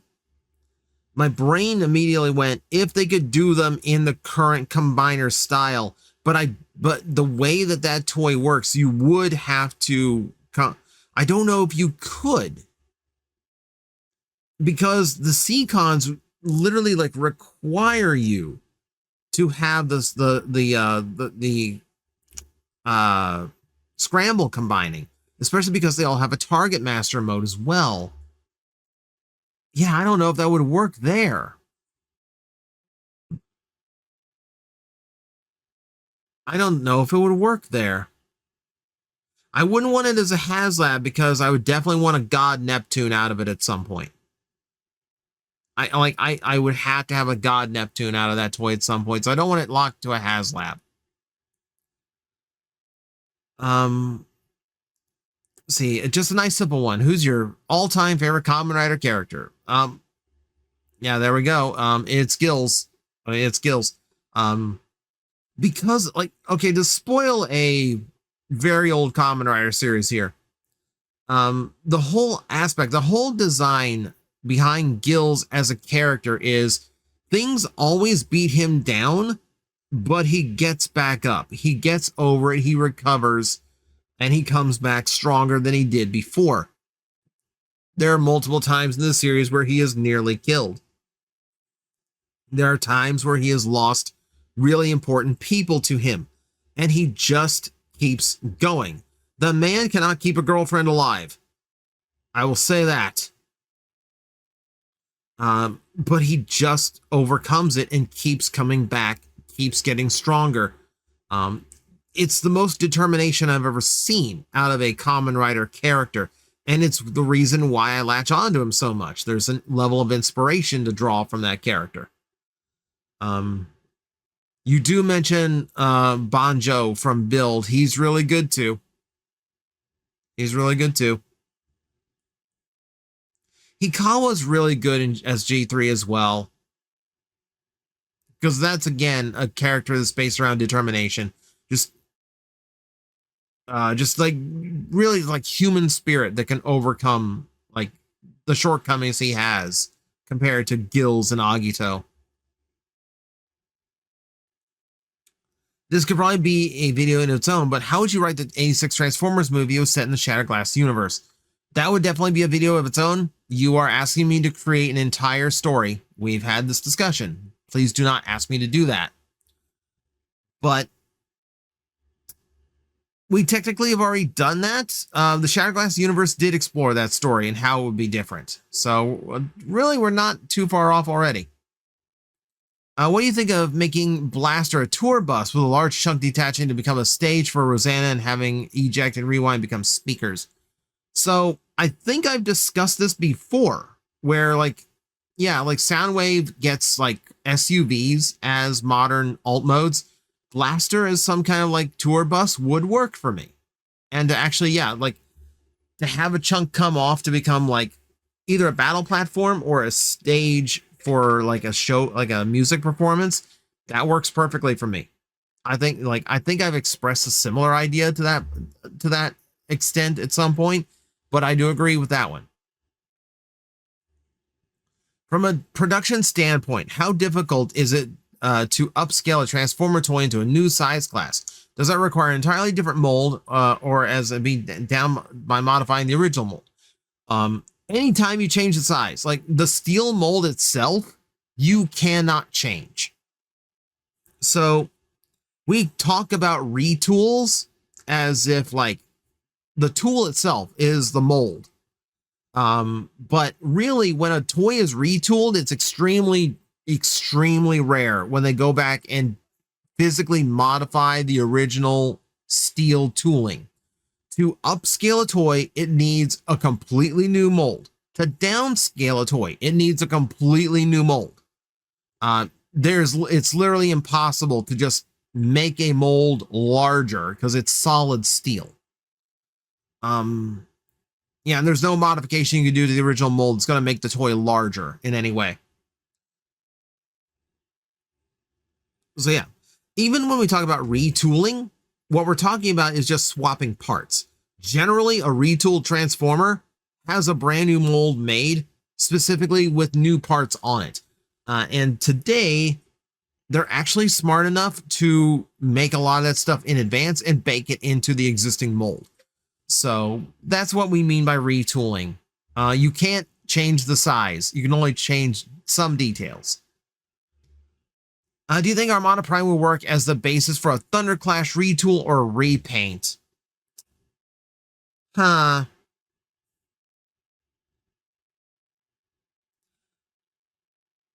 Potentially? There'd be a heavy retool to make that work. It'd be a heavy retool to make that work because Thunderclash uses the top of the truck as his chest rather than the windshield, rather than the front section of the truck like Optimus does, like a Armada Optimus does.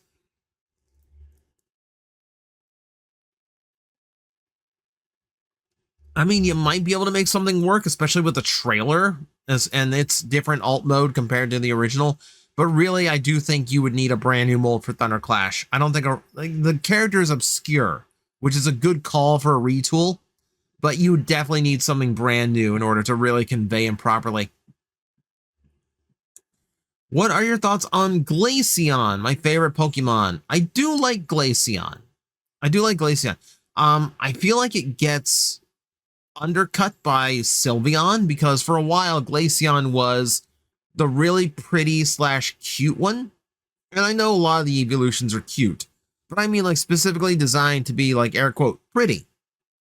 And then Sylveon comes along and like, okay, well, you're the fairy type now. Now you are absolutely designed to be the pretty one.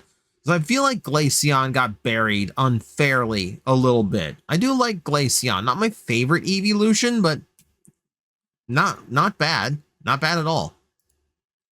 Recently got my first Jada Toys Mega Man figure, and with the recent news that the next wave will complete Mega Man 1's cast, and that there's a Snake Man on the way. Is there a specific robot master you're hoping Jada Toys will do? So, okay. Jada Toys, if anyone out there is listening. Also, I don't remember the next wave saying they'll complete Mega Man 1's cast. I just know that they showed off a prototypes for Guts Man and Bomb Man finally. Like next wave is, I mean, the next wave is Snake Man and Proto Man. We're getting Proto Man in the next wave. Though really the next wave is Wood Man. And oh my god, I can't remember offhand. I can't remember. I have them on pre-order. I just looked at it. Oh my god, my brain's blanking. It's late at night. Personally, I would love for them to do Metal Man. I feel like that is like, I think, iconic Mega Man 2 because that's the one you start with. Do you want to know how to beat Mega Man 2? You go to Metal Man stage, you beat Metal Man, and in every future stage, you equip the Metal Blade, and then you beat Mega Man 2. This is really just as easy as it is. Personally, my favorite that I want them to do, Top Man.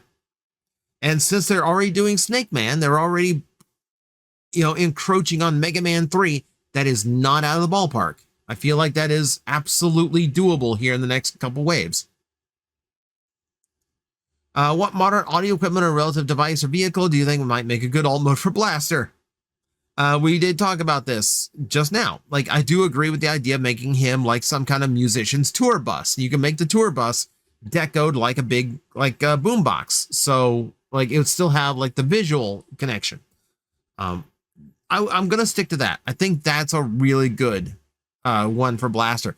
Unfortunately, like modern audio devices, there really isn't a good choice for Blaster. There's just like, you're not going to make him an iPod. iPods aren't even a thing anymore. You're not going to make him a cell phone. When Hasbro does collabs with other companies, does it end up beneficial for each of the parties involved? Absolutely. You got to think of it this way. So, let's take, for instance, Ninja Turtles. They did the Ninja Turtles. They do the Party Wagon. Hasbro has to pay for the license to actually use the Ninja Turtle brand, meaning Playmates already made money off of it without having to do anything. And then they will make royalties off of the number of figures sold, meaning that Playmates, they make out great without having to put any effort in themselves. It's basically free money as long as the companies are willing to work with each other and willing to cooperate. Yeah. Yeah, the other companies absolutely benefit. Now, it does mean that Hasbro has to sell more in order to get their market, which is why a lot of collabs are a lot more expensive than your standard Transformers. Like Party Wagon should have been like $40 because it's Voyager size with a ton of extra parts. It's $50, but because they need to get they need to give a cut of it to Playmates. But whatever balances out, right? They're fun figures to create. But yeah, it's absolutely beneficial to both. Would a 2-pack of Quantum Agents, Skids, and Screech be a good way to get Revenge of the Fallen, Skids, and Mudflap out? These decos are based on the Revenge of the Fallen twins as a reminder. I do know the ones you're talking about. It's definitely not a way of getting Skids and Mudflap out from Revenge of the Fallen because those are based off of the G1 Skids mold. So it wouldn't really represent them. Like, it wouldn't quite represent them. I wouldn't mind seeing them, though. There's really only one way I think you get Skids and Mudflap out. I think they have to be an online exclusive so that they don't show up in retail stores. And I think they have to be concept series. I think what you have to do is you have to have their concept head sculpts that are far more normal as the default head sculpts on the toys, the ones that show in the packaging, the ones that all the artwork uses. And then as a bonus accessory that is not advertised, you do include their normal heads from the movie that you can just swap on with the ball joint. That's about the only way I can see you actually getting Skids and Mudflap out properly. How do you feel if Age of the Primes, instead of going for a year 3, they make a year themed around Unicron Heralds? We have already gotten a lot of those. You know, we've got what is probably a perfect Cyclonus toy, which will probably get an 86 repaint at some point. We just got Galvatron as an 86 repaint again, and I think that's about as good as that Galvatron's going to get for a hot minute. We've gotten a Nova Prime, if you want to count Nova Prime. The only ones we really haven't gotten would be like Blentrons, and I think there's some much higher Beast Wars priorities than Fusors right now. Yeah, I think a lot of the bases are already covered. We've gotten a ton of Unicron Disciples. Now, the only one I think we're missing right now is going to be an Armada Sideways, and according to leaked listings, that's on the way too. So I don't think it's necessarily a needed thing.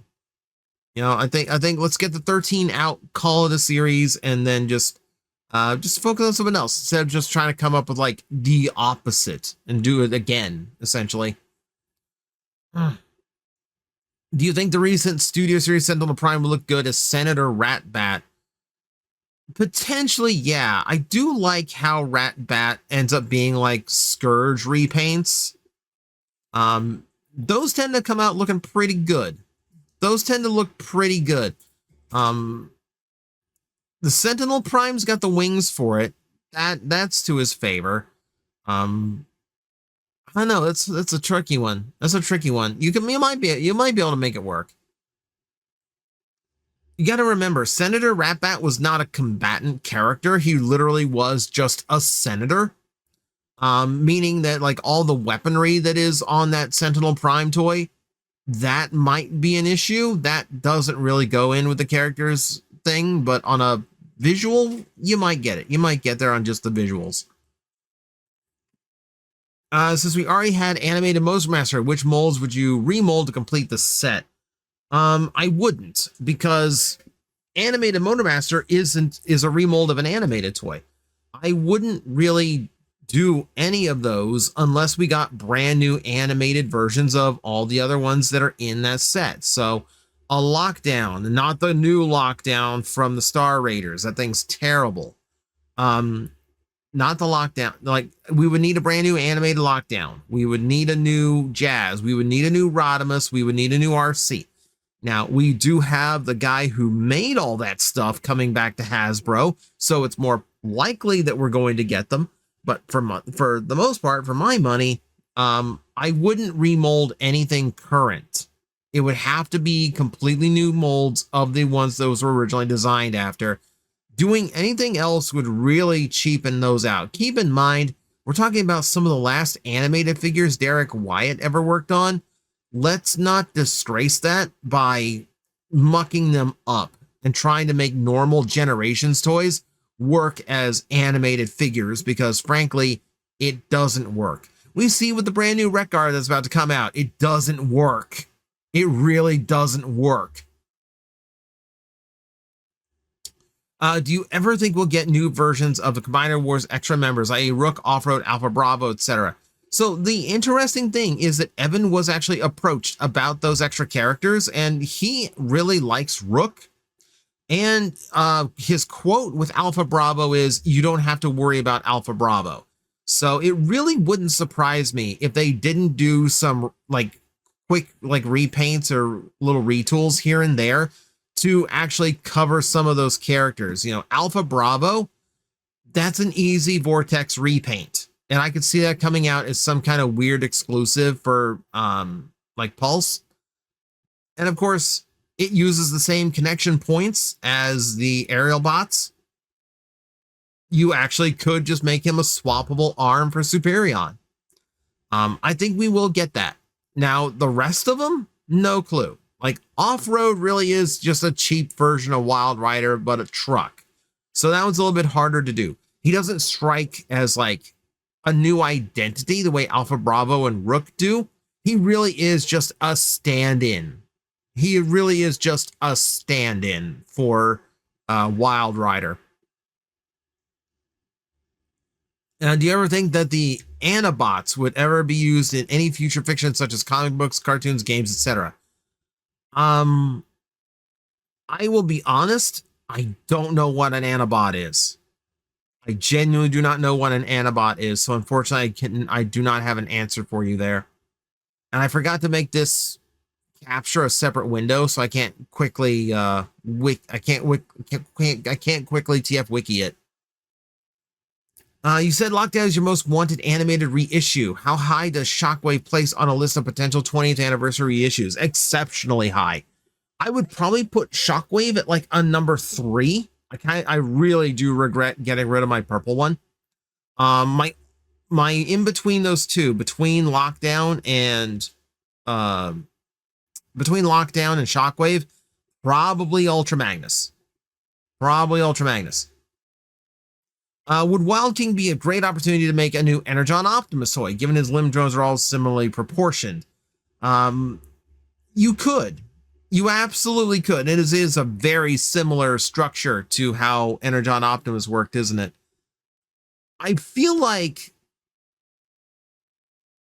the AI answers are always horrible. I hate staring at them. I wish I could disable them. I feel like you could make the Wild King gimmick work for an Energon Optimus Prime as a starting block for like a sequel series to Wild King. You know, I feel like that same gimmickry could work. But yeah, maybe not as part of Wild King itself, but like as a follow-up line that does a similar thing. Still waiting on HLJ to like come through with like my last Wild King toy, by the way. Which Kamen Rider series should cross over with Transformers TV show wise? So the one I pitched once upon a time was Kamen Rider Kabuto, because you could have either the riders repainted as Insecticons, like dark versions of the main riders from that series, but in Insecticon black and purple. And then you have like the Zectors. So like Kabuto, Gattack, and Kickhopper, you could just do an Insecticon colors for those. That would be a fun thing to do. That would be a fun one to do. You could probably make most Kamen Rider series work. It's more of the, you know, if you just want to make transforming bullet trains for like Den-O, like here's what, like that's what you do, right? It's like you do a brand new rail racer, and then you just get Kamen Rider license to retool it into like Den Liner and Zero Liner and all of them. If Hasbro, Takara, Nintendo, and Capcom make a Mega Man Transformers collab, you're getting it, aren't you? I instinctively tried to throw money at the screen just by naming that. But also, Nintendo is not in the picture there. Like, Mega Man is most famous as a Nintendo character because that's where most of his games were, but he is not a Nintendo character, and Nintendo doesn't have to be in this conversation.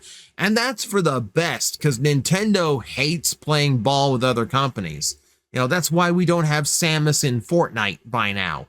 They wanted her in there. They were starting to develop her, but Nintendo nixed it because they wanted her to be single platform only. They didn't want you to be able to play as Samus on an Xbox or a PC or a PlayStation because they don't like fun. Hang on. They're ultimately just protecting their IPs, but they're being way, way too protective. The schedule conflicts fan was so busy with those IRL stuff, he forgot to ask a question last month. So here we go. Since we all know that if schedule conflicts season 1 cast got into a critical role style level 20 battle royale, Ilafi would just win because he refuses to die. Which of the 4 main characters you talked about on the channel would win? Mirari, Renard, Ward, or Tora? It's fun that you mention this. So Mirari never reached level 20. So like Mirari really was kind of a standard circle of the mountain druid. So he does not really like factor in. He was a strong character, but I didn't build him to be any like specific way. He was meant to be more like sneaky. He was designed more to be like kind of like an in disguise character. Renard is built to be a beast when it comes to stealth and first turn attack. He does run low on options the longer the battle goes on, and even though his normal shots still hit like a truck, he is far weaker late in the fight than he is at the front. Tora, we just found out, by the way, Mage, since you are the fan, Tora had the highest damage output of anyone in the campaign. Hang on, let me pull it up real quick because it's a fun little number. So Komori Black Phoenix, actually, who was also a big watcher of the show, also he actually did like the critical role stat thing and like kept track of people's numbers. Tora had, where was it? 1,582 damage across the entire campaign. It actually feels kind of low to me. I don't know why it feels kind of low to me. The answer here, unfortunately, though, is Ward. Ward is designed to be aside from just being like an overpowered barbarian, he's designed to be fast as a barbarian. So Renard and Tora's strengths are range, keeping a distance. Ward was designed to be a barbarian that could close the distance. 50 feet standard, and then he has a dash that lets him get another 50 feet on a bonus action, so he still has his attacks. And his attacks annihilate anything they touch. So, and he's a barbarian, so like compared to my others, no one has an HP pool even close to Ward. Ward was 300 HP at level 20. He was incredibly hard to kill. I believe out of all four, the only one of my characters who never went down. Never went to 0 HP. I think maybe once. So yeah, it would be Ward. Ward would absolutely win that match. With Hasbro doing new aerial bots and new Combaticons, do you think we'll be seeing new Technobots and Terracons in the next couple of years? It does seem like Hasbro's intent on redoing all the combiners in this style, so one combiner a year till they get everything out. Since we already have, Constructicons, aerial bots, Stunticons, we're working on Combaticons now. The next dimension of this is obviously going to be Protectobots. That's your main 5 out of the way. So after that, my expectation would probably be Technobots or Terracons, or Predacons. There is also that possibility of a new Predaking as well. Yeah, honestly, I think the way it's going to work out would probably be Predacons, followed by Technobots the next year, followed by Terracons after that. So I think we're 2 years out at least. See, if we ever got another Transformers Universal Monster collab, what monster would you pick? We kind of picked on it earlier. It'd probably be the Wolfman, because Weird Wolf's mold is just sitting there, just waiting, and no clue why it hasn't been done yet. Favorite character from Cyberverse? Probably, oh man. There's a few I really liked. I think that comes down to Soundwave. I loved Cyberverse's take on Soundwave, because he has that vibe of G1 Soundwave, but he also has personality, like a much louder personality. He's more serious, but he has his little goofball moments. Like he likes being like show-offy in his like humor, rather than like just funny for the sake of being funny. But he's also the type that's willing to work for the greater good, which is why he teamed up with Rodimus. I love his bromance with Rodimus in that series, by the way. That's so fun. It's so fun watching those two work together and like have a genuine friendship forming. Yeah, Cyberverse Soundwave is just a unique beast. Do you think we'll get Missing Link Micromasters? There's so many on the priority list ahead of Micromasters. I don't know how you would Missing Link them, because they really are like there really are too small to add proper articulation to. Yeah, I don't think we're going to get that far with Missing Link. I feel like Missing Link is going to be the new masterpiece and we're going to have like 20 years of it, but I don't think we're ever going to get to Micromasters. Because even if we run through like the first 4 or 5 years of G1 and all we have left are Pretenders and Micromasters, I feel like Missing Link is going to go after other toy lines. I feel like they're going to go into G2 characters, certainly into Beast Wars characters. It's like Beast Wars Missing Link is inevitable. Absolutely inevitable. Armada Missing Link is inevitable. So yeah, like I don't think we're ever going to get to Micromasters because I think they're going to branch out long before we get to that part. Like I honestly expect the Missing Link to only go for like the first 3 years of G1 before it starts going off into other things. As me and my friend continue our journey through Heisei Kamen Rider, what are your thoughts on the last season we finished? Kabuto. Well, we're talking about Kabuto again here. Okay, cool. So I really liked Kabuto. I liked the Glorious Bastard character. Like that's fun as your main character. You don't get that anymore for a main rider character. I love just an overwhelming amount of confidence from him. Like he just seems like he's in command at all points, at all moments. That does make him interesting. Really like the designs on the characters and the suits too. I like the unpredictability of things like Zabi never having a proper owner.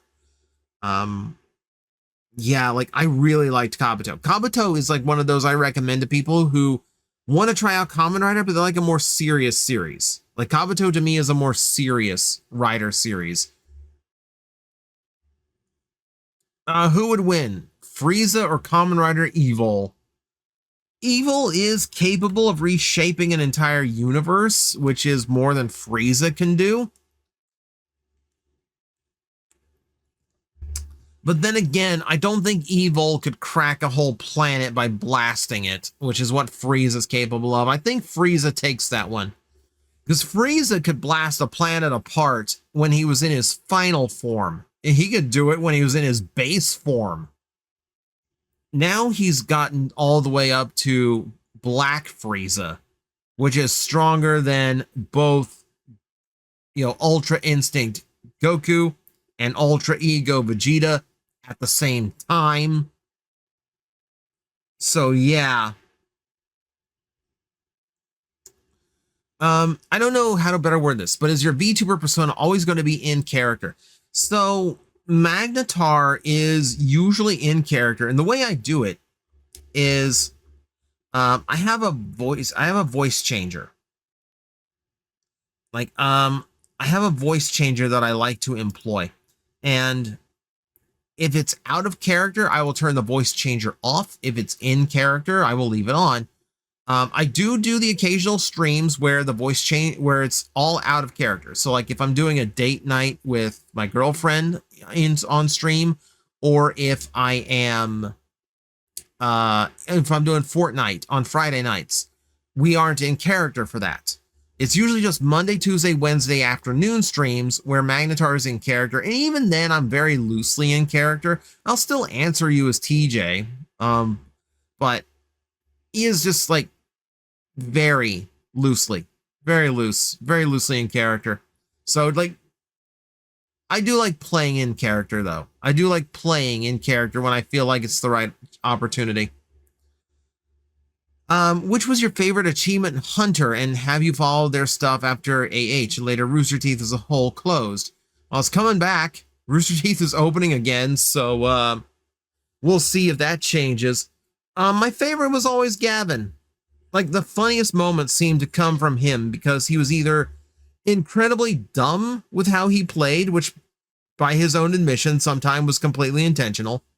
But sometimes he's incredibly smart. And so like when those are incredibly smart moments come out of nowhere. So yeah, like he was so much fun. Gavin was a lot of fun. I didn't really follow him after that. I know he still did the slow-mo guys. It's fun to watch him pop up every now and then in something else I'm watching. So like, I believe I think I remember seeing him on TikTok with Adam Savage from Mythbusters, and every now and then, what was the other one? I watch How Ridiculous.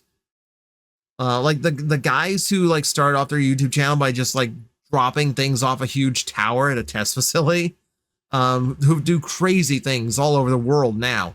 But they brought in Gavin to do slow-mo work for some of the stuff. Like, yeah, that was kind of a cool little mix up to see.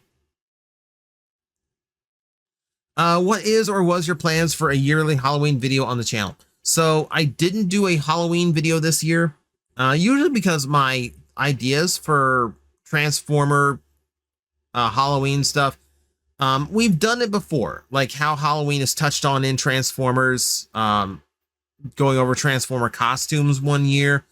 That's about all I can really do that in that regard. Yeah, and this year I had I was away. I was basically out of town. So like you just got an automated video. So I didn't have the chance to come up with anything weird this year. Not that I could think of anything at the moment. What's one thing you think Power Rangers Operation Overdrive did better than Bokenger?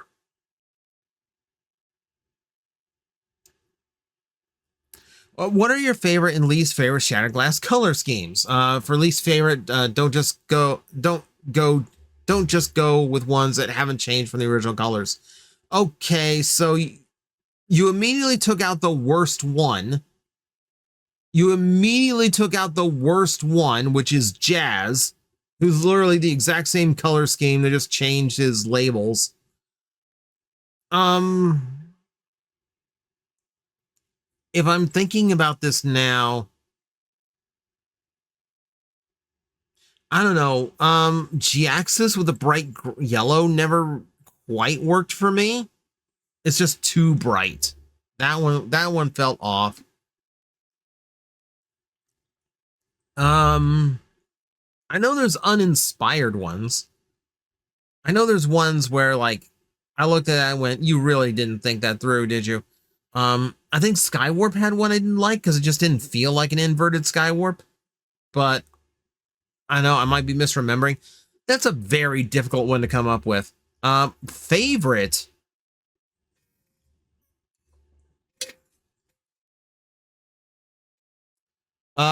Yeah, one of the few Bakon toys I paid top dollar for because this was one of my grails. This is gorgeous.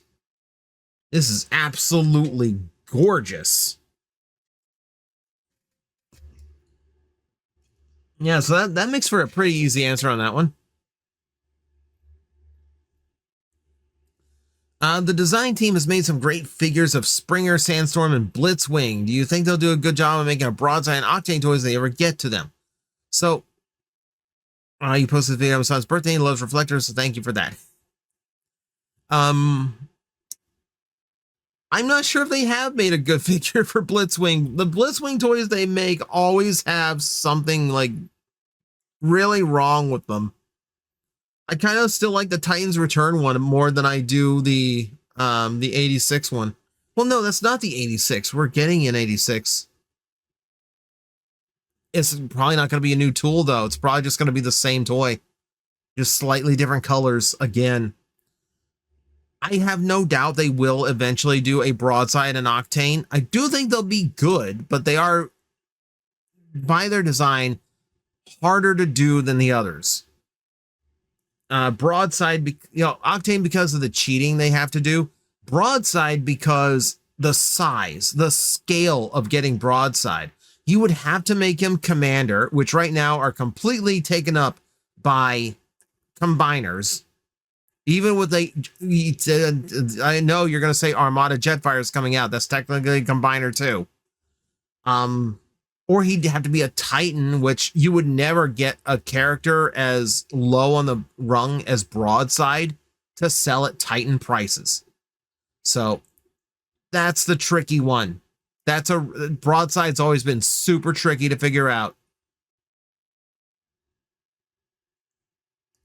Oh my God, another Broadside question back to back. How would you feel if it was handled like this? Transformers release a broadside at lesser scale, prioritizes robot and jet mode, and compromises the aircraft carrier mode. G.I. Joe does a collaborative figure. The broadside is scale for G.I. Joe toys, ditches the jet mode entirely, but delivers on being a large scale aircraft. So you're talking about situations that do not have to exist.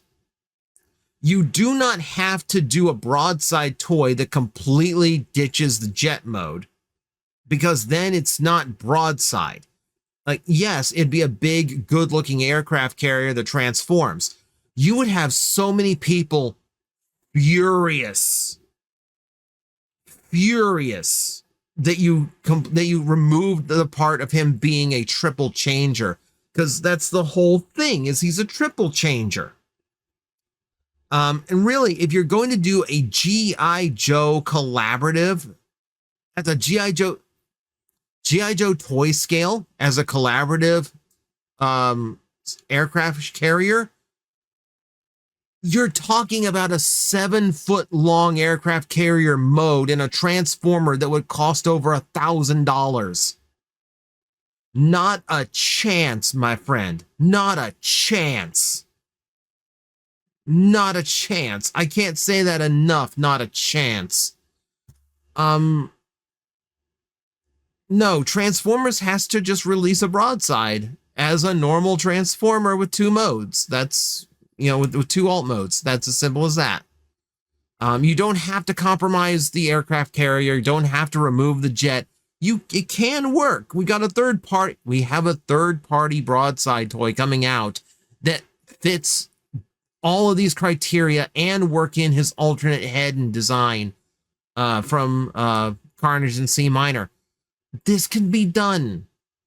This can be done. You do not have to make sacrifices, and you don't have to concept a ridiculously expensive toy for it either. How would you do a rewrite of 2005 RID? You're asking me to write an entire show? No. I've been doing these monthly Q&As, these monthly Q&As for so long now, and people still ask me to do entire storylines off the top of my head. No. I cannot say it enough. No. Like, if you want me to do this, like, I'm sorry, like, this is going to seem like a jerk thing to do. If you want me to do this, $15 tier on Patreon and I'll do it. But, like, I'm not going to come up with it on the top of my head. I'm going to sit back and actually come up with it properly. Is there a chance of the Raptoricons getting toys? If it's the ones I think you're speaking of, probably not. You are speaking of, like, an obscure that is beyond normal obscure. Who is your favorite Fusor from Beast Wars that aren't Quick Strike or Silver Bolt? I think Torka is the best personally. Torka is a really good one. Bantor is another close favorite of mine. So it'd be those two. I'm not asking you for anything, but how you would feel about a secret invasion story using the Pretender concept. The war on Earth is a stalemate. Megatron has an idea. He has Shockwave developed technology, and that Soundwave leads the team in the field doing everything they can to undermine Earth. The Autobots find out. Wheeljack reverse engineers. It teaches and proudly leads the team en route to root out the Decepticon pretenders. So this is it's almost in the realm of, like, tell me what you think of my idea, which you don't need me to validate your ideas.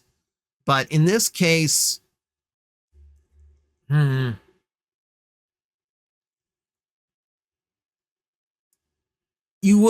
really would have to be a complete reinvention of the Pretender Decepticons, because none of them fit in. None of them mix in with Earth.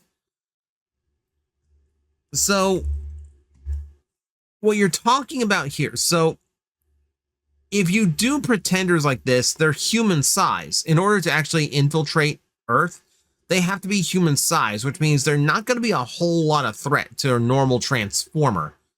And if you're talking about obviously like vehicles that are trying to do this kind of stuff, like, that's just normal Transformers. Yeah, you would have to figure out how to actually make a a transformer disguised as a human threatening to a full scale, full power transformer. You know, like we kind of did this in Revenge of the Fallen, because we did have a pretender in that movie that captured Sam. But yeah, I want to say Transformers has even explored this idea. I want to say they've done something similar to this, but it's escaping me right now. But like, I don't think you necessarily need the pretender concept for this. You'd have to figure out how to make it threatening to the robots themselves. That's the trick. So if animated Omega Supreme was done today as his own figure, do you think he would be Commander, Titan, or HasLab? Titan. Absolutely Titan. Omega Supreme does have enough name value, and animated fans have been wanting that toy long enough. You could absolutely get away with making him a Titan. And now that we have, you know, Steven Naylor back on the team, now that's a lot more likely than it was before. HasLab would be fun because it'd make him as big as he needs to be. But yeah, if you want your Lugnut Supremes after that, then like you're out of luck. Of course, that might be a little bit too much to ask. Between these two triple changers, on the Autobot side, Sandstorm or Broadside, which is your favorite? Exclude Springer because I feel that was low-hanging fruit. You probably shouldn't have, because I'm not really big on Sandstorm or Broadside. I would probably say Sandstorm in that one, but mostly just because he actually has an episode devoted to him. Like he has Fight or Flee, so he like actually does have screen time. Unlike Broadside, who just kind of randomly shows up in scenes and doesn't really do a whole lot. Yeah, I would probably say Sandstorm in that case. Who did take all the power packs? I don't know. Why are you going with the Star dub? Why did you bring that dub back to curse me? If you don't know, there was an English dub of Headmasters, actually of the entirety of all the G1 Transformer cartoons in Japan. It was done for like Southeast Asia. The Star dubs all called the Matrix the Power Pack, which is hysterical. Given the choice between Armada, Hotshot, and a seasick crocodile, which would you take? I mean, as a Floridian, I know how dangerous a croc can be. Let's be honest here. Even though he is queasy, the crocodile is far more dangerous than Armada Hotshot's ever going to be. It's a funny thing to make me go, Hotshot still sucks, guys, but like, yeah, I'm not messing with a crocodile. I don't care how sick it is. Do you think they could get away with doing RID Ruination as a repaint of Age of the Primes Bruticus with a non-Scramble City engineering, where Ruination actually did make use of the Scramble City play pattern in the fiction? Yes, and I want to say like one of the Q&As with Evan actually did state that yes, Ruination is going to be a thing once all the Combaticons are done, because that's probably going to sell better than the G2. He didn't say that last part. I'm adding that last part. So, for me, yeah, I do think they'll just do it. I think it will be a repaint. They'll just lose the Scramble City aspect of it. That's all. Which show do you think Hotshot's growing up arc better, Armada or Cybertron Galaxy Force? I really feel like Armada was very forced. Because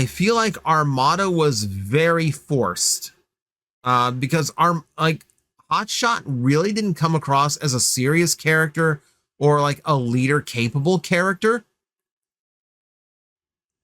at any point to me, outside like maybe like a little bit of like what he was doing with the Star Saber minicons, like maturing as a as a warrior, but not as a leader. He never did any like leader stuff. Like, but like just as like growing up, I know I kind of do prefer Cybertron's approach to it. I don't know, like Hotshot just suddenly decided like he went from like juvenile to, well, you have to be serious now.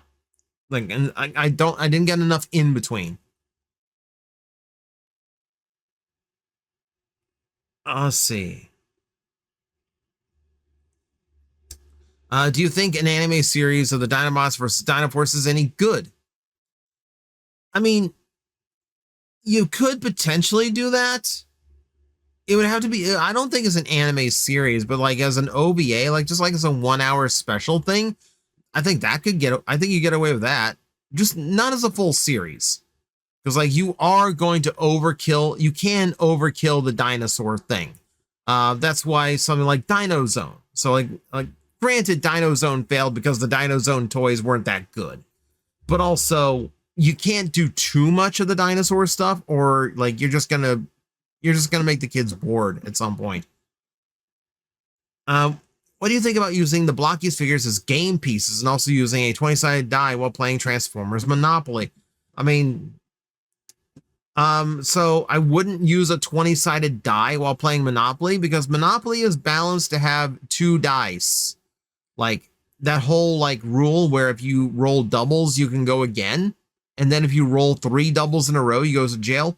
With a 20-sided die, you can't do that. Like that completely eliminates, a kind of major thing in the game.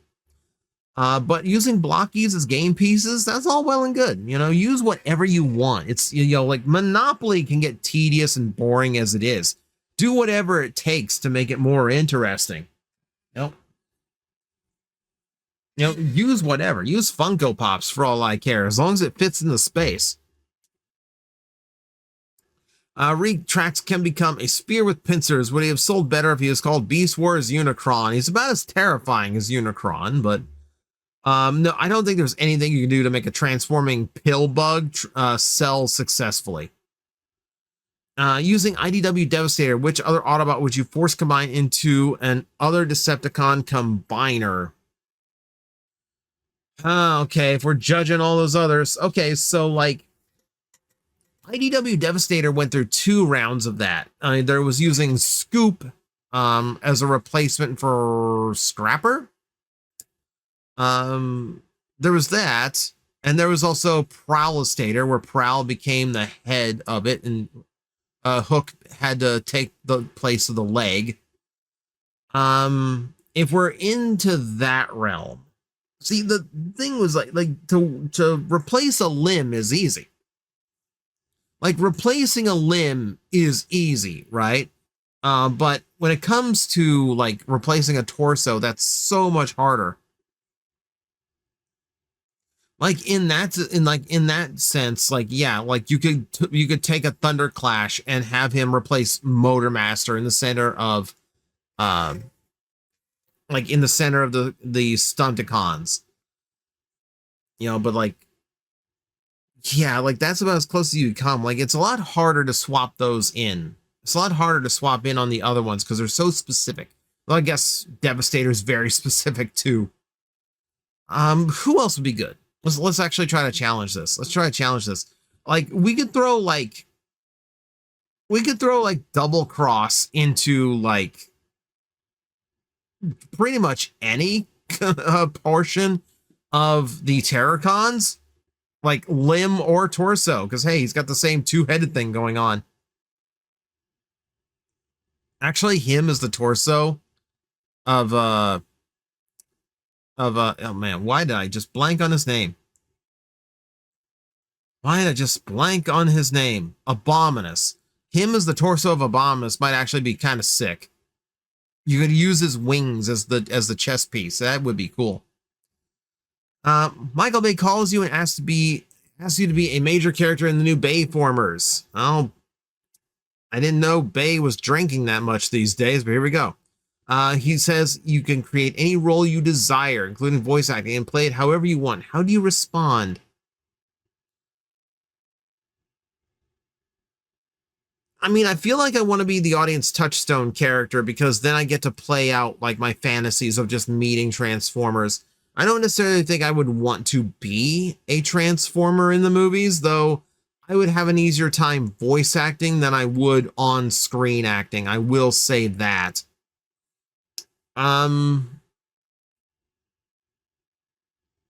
Yeah, it feels along the lines of like come up with a brand new character on the spot, which is where I almost willing to say no.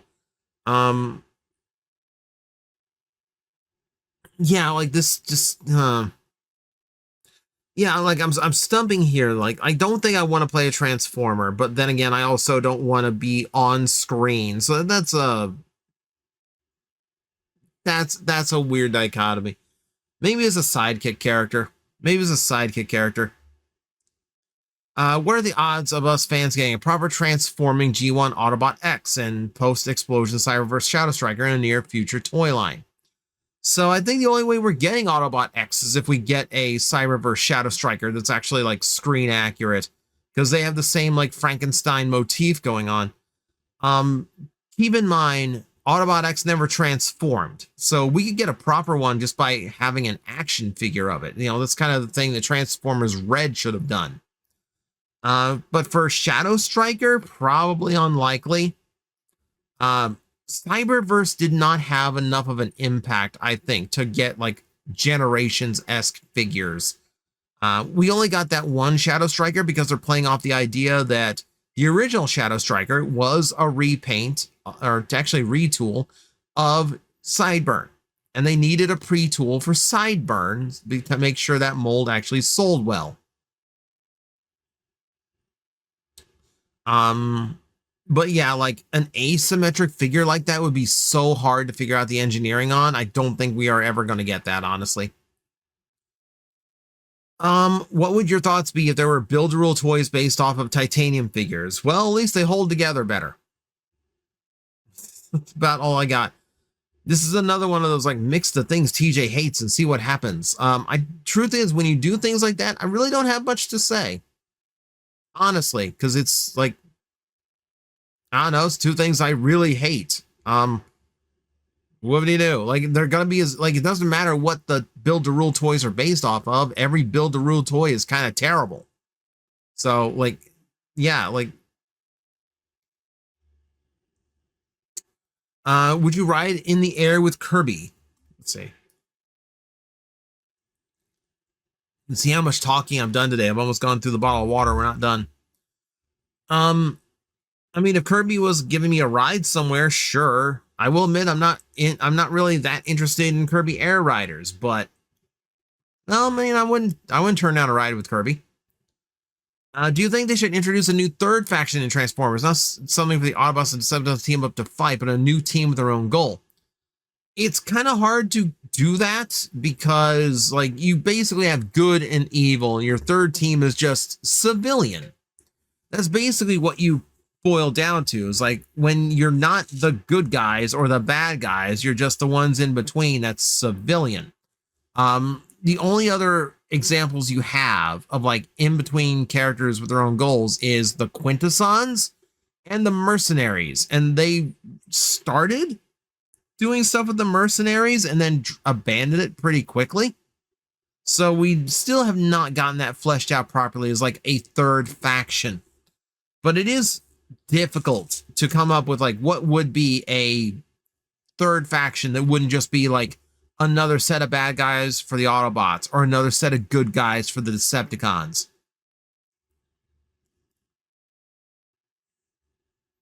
See, do you agree that dumb excuse about Ironhide not being in Transformers Prime because of his death in the Dark of the Moon was stupid for Hasbro? It was dumb, but keep in mind at the time, there is something of a logic to it. Weird as it is, yes, because you have characters that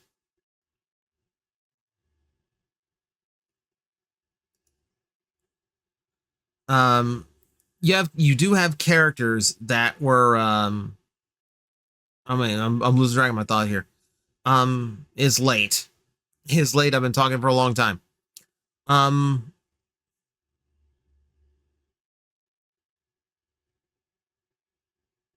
I do think it was dumb because it's so obvious that the universes are separate. But to a little kid, they might not know any better. They genuinely might be confused. Or if he was in Transformers Prime and the kids saw the movie second and saw Ironhide die, you're facing another Optimus Prime 86 situation. So let's not do that. I do think it's kind of a dumb excuse, but I actually see the logic to it. Okay. Okay, so Jack, number one, I could swear I already saw a question from you in this, but when we're 2 hours in, I ain't going back to double check right now. I would just repeat it just in case. Please keep it all in one. Also, this is not a question. This is a lot. This is a lot. We ask for very short, simple, in and out answers. This is not one of them. I will answer this one, but this kind of thing cannot be the norm. I will skip these from now on. If you were put in charge of giving Beast Wars Rampage a new name and alt mode, which one of these ideas would you choose think fit the best character? Carnage, portmanteau of carnage and cartilage.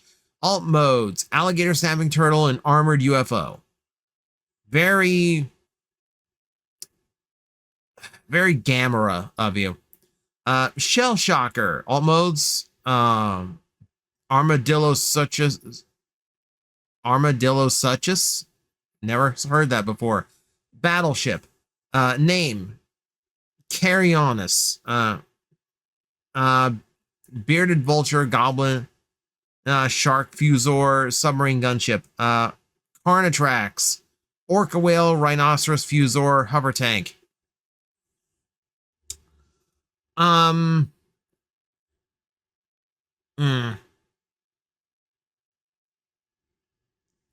will be honest, Jack, I'm not big on any of those. I don't think he needs to be a triple changer because keep in mind, all of the transmetals are triple changers. And when they are no longer transmetals, they do not keep that third form. So like if he was given like a normal name and a normal alt mode, he would not have the triple change effect to him. I do feel like you would have to keep him similar to what he was. I feel like he would just be like a low to the ground tank. I don't think you need to necessarily reinvent the wheel here. Like he'd just be like a low set armored vehicle, almost like if you've ever seen like G1 Roadbuster, almost in that vein, except a little bit more armored and more heavily armed. You know, and as far as a name goes, that's getting into like create a character now. Like I am getting too worn out to think of a name for Rampage right now. I think Rampage is fine. Personal opinion outside of the Energon combined modes. Energon Optimus looks possibly goofy. Okay. Honestly, any of the new Energon figures would be amazing. Yep, mark your comments, please. This is why we mark our comments, so we don't stop and read things that are not questions. Do you think Paramount bringing Michael Bay back to Transformers is a desperation move? Absolutely. Absolutely, it's a desperation move. Because they're putting the blame in the wrong places. You know, Transformers 1 failed because the marketing for it was horrible. But the marketing for it was absolutely horrible. The previous movie, Rise of the Beast, failed because they went back to doing the exact same Michael Bay formula that everyone is sick and tired of. But they don't acknowledge, oh, we're just tired of watching the exact same movie, the exact same format and layout. You know, they don't acknowledge the fact that the advertising for Transformers 1 was terrible, and really missed the mark on what people wanted out of those movies. No, this comes down to De Bonaventura thinking that these movies have always been gold, and that if there's something wrong with them, it's just that Michael Bay brought it. They were really successful when Michael Bay was running it, so let's bring Michael Bay back and try to save it. The franchise started failing at the movie theaters when Michael Bay was still in charge. They didn't fail because we switched up directors. They failed because we were sick and tired of the same low quality movie over and over with the exact same story beats and the exact same layout to the story. We were sick and tired of it. We're burned out from it. We're tired of getting really bad movies with the exact same plot. But that's when they made the money. So they're going to go back to Michael Bay, hoping that that brings people back in. It won't. They need to let the franchise rest for like 5 years before they put out another movie, and then they need to advertise it correctly. Let's see. If you have, okay, so it has been Hotel Season 2 related. So spoilers if you haven't seen it yet. Because I have seen it. What do you think of the first 2 episodes? Are you excited for Season 3? I'm not going to say if I'm excited for Season 3 yet, because we've only seen 2 episodes of Season 2. I have no idea where they're going to go with this plot-wise, so I can't answer if I'm excited for Season 3. I do know that I enjoyed Season 2 so far. I have enjoyed those first 2 episodes. Yeah, Charlie just going through it is perfect.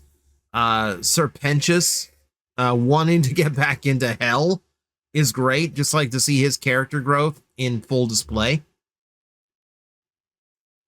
There's a lot of enjoyable stuff in those episodes. How would you create a story for G2, not counting G2 comics? Talking about okay. Do not, we say it at the beginning of every Q&A video, do not ask me to create entire stories. Who can come up with an entire story off at the top of their head after they've been talking for 2 hours? It's not going to happen. Please, please do not do this. This is not, like, this is not only very difficult, but also it's very unfair to the other people who are following the rules. How would you do God, Jinrai, Pyromaster, Optimus Prime without it being HasLab? These at this point, you do it as a commander. I do think engineering-wise, HasLab would work best, but you do it as a smaller commander. You do it as, oh no, small, not as a commander, not as a commander. I think you do it as a Titan. You do it as a small Titan with Apex Bomber thrown in, with everything thrown in, just as an all-in-one package. You can get away with that. I often talk about multi-packs and big boxes like that. The reason why, like a box set of like Menasor is more expensive to do is because you require so many different molds and colors. But if you're doing God Bomber and Jinrai together, you can gang mold parts of them because they share all the same colors. So you can gang mold them together to keep the cost down, which means you could work them into the same box. So that is how you do a God Jinrai toy, a Power Master Optimus Prime. I think it has to be a small Titan. And this is going to finish us up for the Q&A for the month. Let's see. Hasbro car was what is the one ultimate WTF Kamen Rider, Transformers, Power Rangers, Super Sentai, etc. toy for you? I remember seeing the Reisha Gatai Tokyo figure, the Reisha Sentai Tokyo combining. And I can't believe what I saw in literally later, laughing so hard when they use a red locomotive to ram through a coffin. Remember how it looks. Cool idea, was 100% against the rule. Oh, wait, what? Wait a minute. Edited. Oh, okay. So you originally asked about a gun Megatron, which does not work. Yeah, that I would not have. That would not work. Oh, okay. I'm reading the comment. A real life gun that happens to look like Megatron wouldn't even be a good idea to begin with, since it's a gun. Well outside the scope of the series. Okay. Did you literally try to ask, what if they did an actual gun that looked like Megatron? That might be the biggest disaster you could ever imagine for this franchise. Oh, it looks like a toy, but it's a real gun. How do you think that's going to end? The original car with okay, because yes, it's dumb and rule breaking. What is the one ultimate Kamen Rider, Transformer, Power Ranger, Super Sentai, etc. toy for you? The ultimate WTF across any of those. That's a lot to think about. I do want to keep it to Transformers. See, that is where I get into things like Retracts and Transketo of like, why did you ever think someone would, like a kid, would want a giant transforming mosquito toy? Where do you think any kid would find that to be a fun toy? What were you thinking in that regard? WTF would be like, why was it necessary to make a $50 Cheetor that was the size of a real house cat? Who thought that was a good idea? WTF for Transformers are things like, geez, like the transforming baseball cap, the transforming shoes. We have transforming football helmets coming out soon. And that I kind of get. But like, I feel like it's the shoe, right?